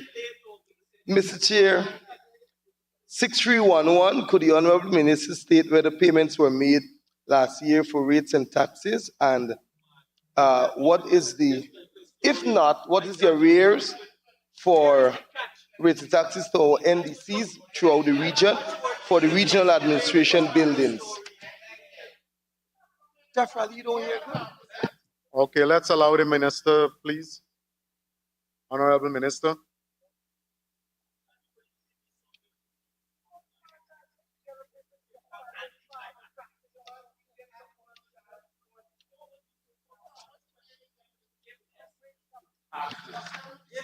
Mr. Chairman, in response to the question raised by the honorable member, there are no arrears of rates and taxes. I would venture to think that the honorable member probably has information that I do not have, but what I could tell you is that the NDC area that this honorable member populate create a lot of controversy in many of the NDC areas by misinformation. Even right here in the speech, the debate speech in this parliament, misinformation, disbelieving information. One time he even mentioned that a school compound was not wet for a long time. The head teacher had to take a picture and send it to us that there is no such truth to what the honorable member said. So no, I cannot be all right if an honorable member in the House, though representing AP and UFC, provides misleading information to the public that creates mischief in many of the NDCs, in public buildings in Region 5. No, that is not how we govern. That is not how a country is run. Thank you, Honorable Minister. Honorable Member, we have any more questions for this program? If not, I put the question that is sum stated for Agency 75, Program 751, Current Expenditure, Regional Administration and Finance stands part of the estimate. Those in favor say aye. Those against? The ayes have it. Can we go to page 538? Agency 75, Capital Expenditure, Program 751, Regional Administration and Finance. I propose that the sum stated form part of the estimate.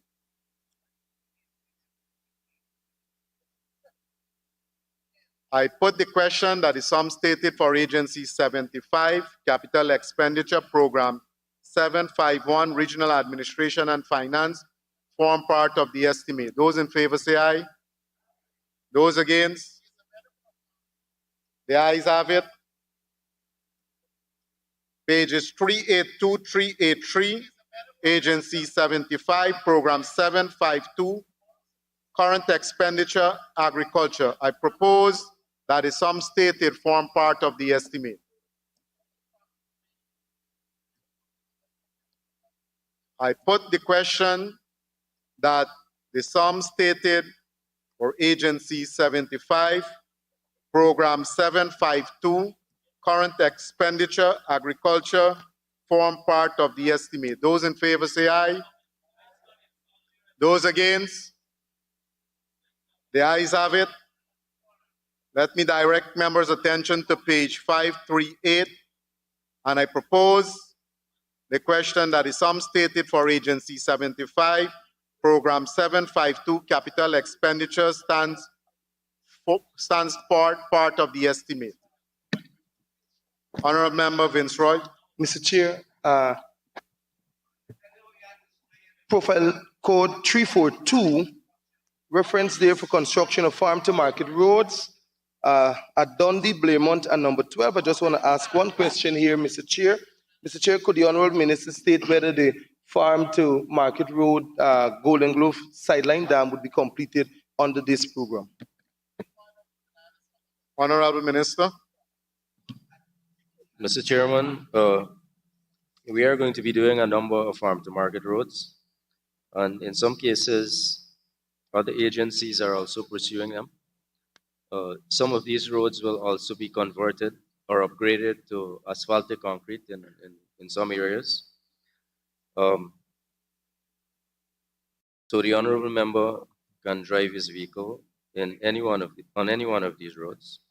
I wonder, Mr. Chairman, if the honorable member, as I answer the question about vehicle and roads, whether the honorable member is jealous that his colleague from Region 10 collected a vehicle, it is not serious, honorable member, collected a vehicle belonging to the Office of the Prime Minister, PMM 9775, that was transferred from the last government to a member of the opposition, a member of parliament of the opposition from Region 10.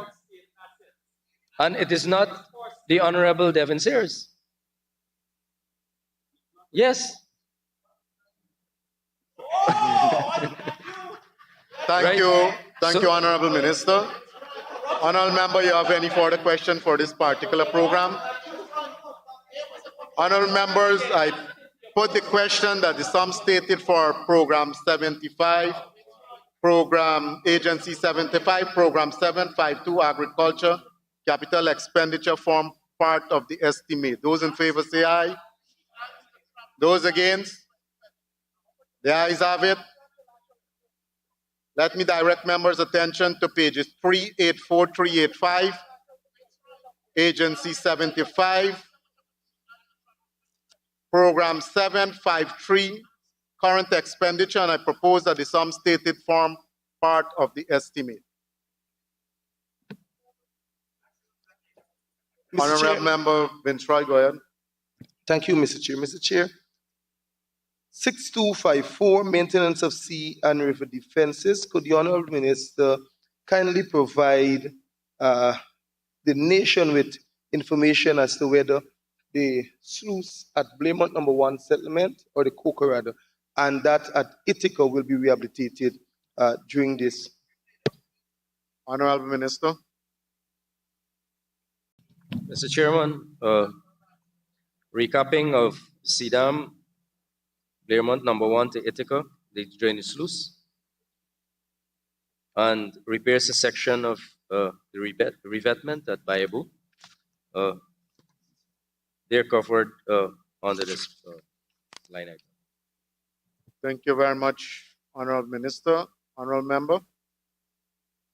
Honorable Members, I now put the question that the sum stated for Agency 75, Program 753, Public Works, current expenditure, form part of the estimate. Those in favor say aye. Those against? The ayes have it. We move on to page 538, capital expenditure. I propose that the sum stated for Agency 75, Program 753, Public Works, form part of the estimate.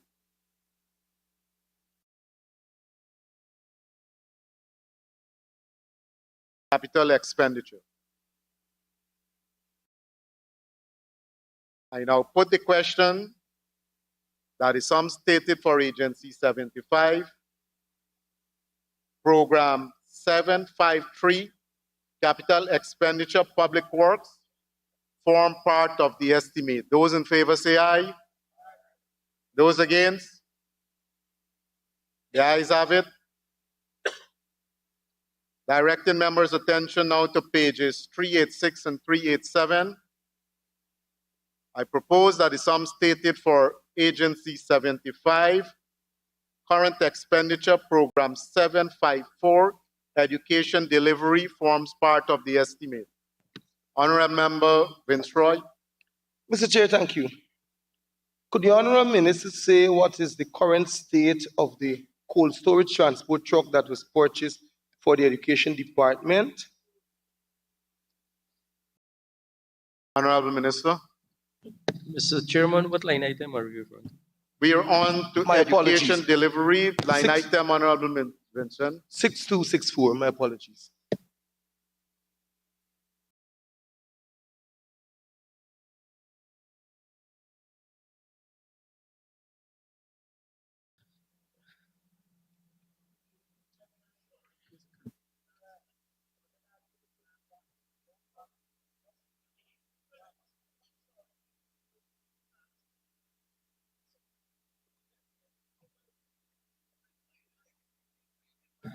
Mr. Chairman, I am advised that the REC did not procure a cold storage truck.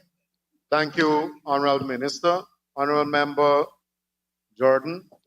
Thank you, Mr. Chair. Mr. Chair, to be a bit specific, could the Honorable Minister state whether vehicle number GAC 5975 truck was procured and is in current possession of RDC Education?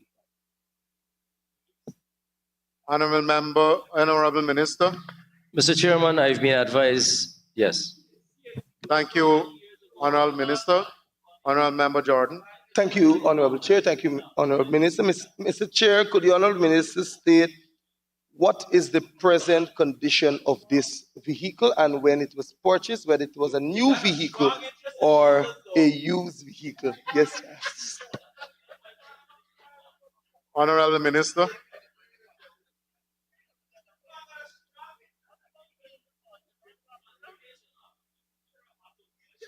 So, Mr. Chairman, I am not aware of the current condition of the vehicle at this point in time, and I'd be unable to update or inform the honorable member on the current condition of the vehicle. Thank you, Honorable Minister. Honorable Member, Mr. Jordan. Thank you, Mr. Chair. Mr. Chair, could the Honorable Minister help me to understand if vehicle number PVV 1228, PVV 7882 belongs to RDC Region 5 Education Department? Honorable Minister. Mr. Chairman, I can endeavor to research and to give the honorable member an answer at some point in time. Thank you, Honorable Minister. Honorable Member.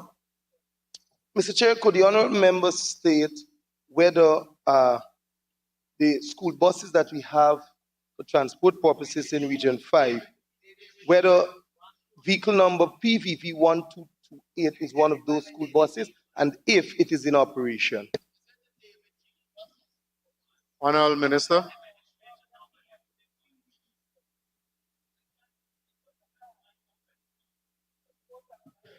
Mr. Chairman, I've been advised that the region is not in the inventory of vehicles on the education, that they do not have a vehicle PVV 1228. Thank you, Honorable Minister. He didn't answer, Honorable Member. Sorry, Mr. Chair. Proceed. He didn't answer PVV 7882. PVV 7882. Honorable Minister. So I've been advised that there is a minibus with that registration number. Thank you very much, Honorable Minister. Just to follow up, Honorable Chair, is the vehicle in working condition? Honorable Minister. Mr. Chairman, when I was doing work study at Blairmont Estate, I was an agriculture mechanic. But I have not gone on to do auto. I didn't proceed to train as an auto mechanic. So I didn't do an inspection of the vehicle to know its present mechanical condition. Sorry. Go ahead, Honorable Member. Mr. Chair, thank you. Mr. Chair, could the Honorable Minister state how many school buses does the region have, and what are the areas of service for these buses and the time of pickup? Honorable Minister.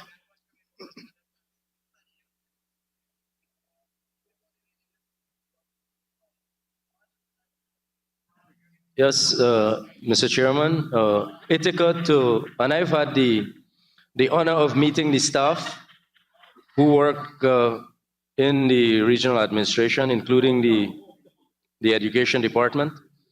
So and they indicated to me there is a bus that works from Ithaca to Bushlot, a bus that works from beyond Bushlot to Belladrum towards the Abara River, and from Maikoni to Baijival. Thank you very much, Honorable Minister. Honorable Member Jordan. Thank you, Mr. Chair. So am I to conclude that the region presently has 3 school buses? Well, you might conclude that, Mr. Honorable Member. Mr. Chairman, I'm a minister of government. I don't make the same conclusions as opposition.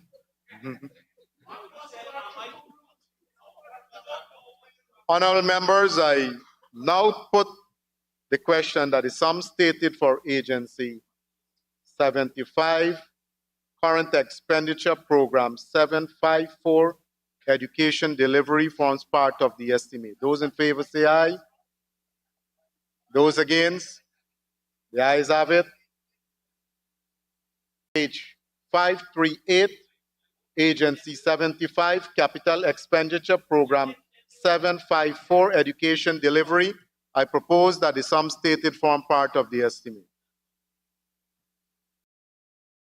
I put the question that the sum stated for agency 75, capital expenditure program 754, education delivery forms part of the estimate. Those in favor say aye. Those against? The ayes have it. I direct members' attention now to pages 388, 389, and I put the question that the sum stated for agency 75, current expenditure program 755 health services form part of the estimate. Honorable Member, Mr. Jordan. Mr. Chair, thank you, Mr. Chair. Mr. Chair, could the Honorable Minister state what is the present condition of vehicle number PWW 4348, which was purchased only a few years ago? Honorable Minister.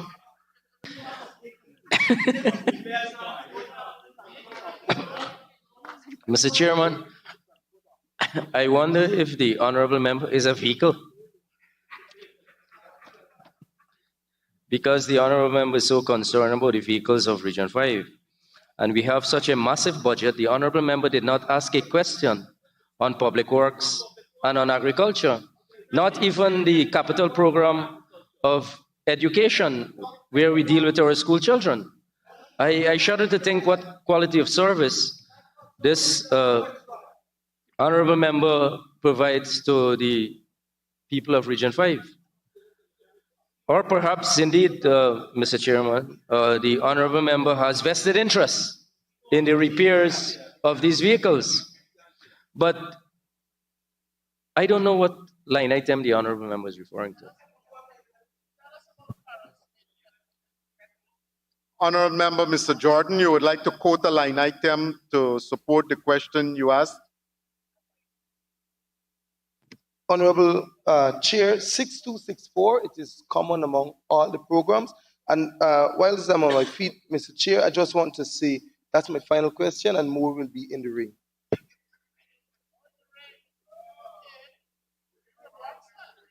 I suspect the Honorable Minister does not wish to answer that. So, honorable members, I now put the question that is sum stated for agency 75, current expenditure program 755, form part of the estimate. Those in favor say aye. Those against? The ayes have it.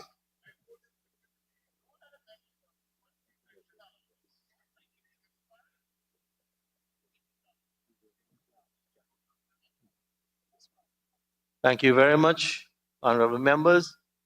And we are now at page 538, program 755, health services. And I propose the question that the sum stated herein stands part of the estimate.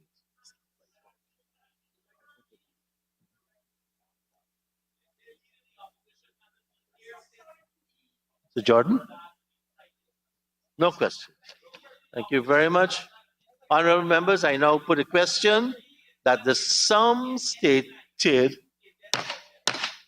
you see, when we don't have an opposition to fight, we fight among ourselves. Honorable members, I now put a question that the sum stated for program 755, health services. Capital expenditure stands part of the estimates. Those in favor say aye. Those against say no. The ayes have it. The sum stated now stands part of the estimates. Honorable members, let us thank the Honorable Minister and the staff of Regional Administration, Region number 5, for taking us through that agency in such an efficient manner. Honorable members, before we take Region 6, let the Assembly resume.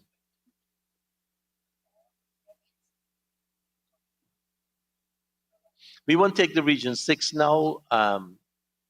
We will take, please bear with me and come back in half an hour.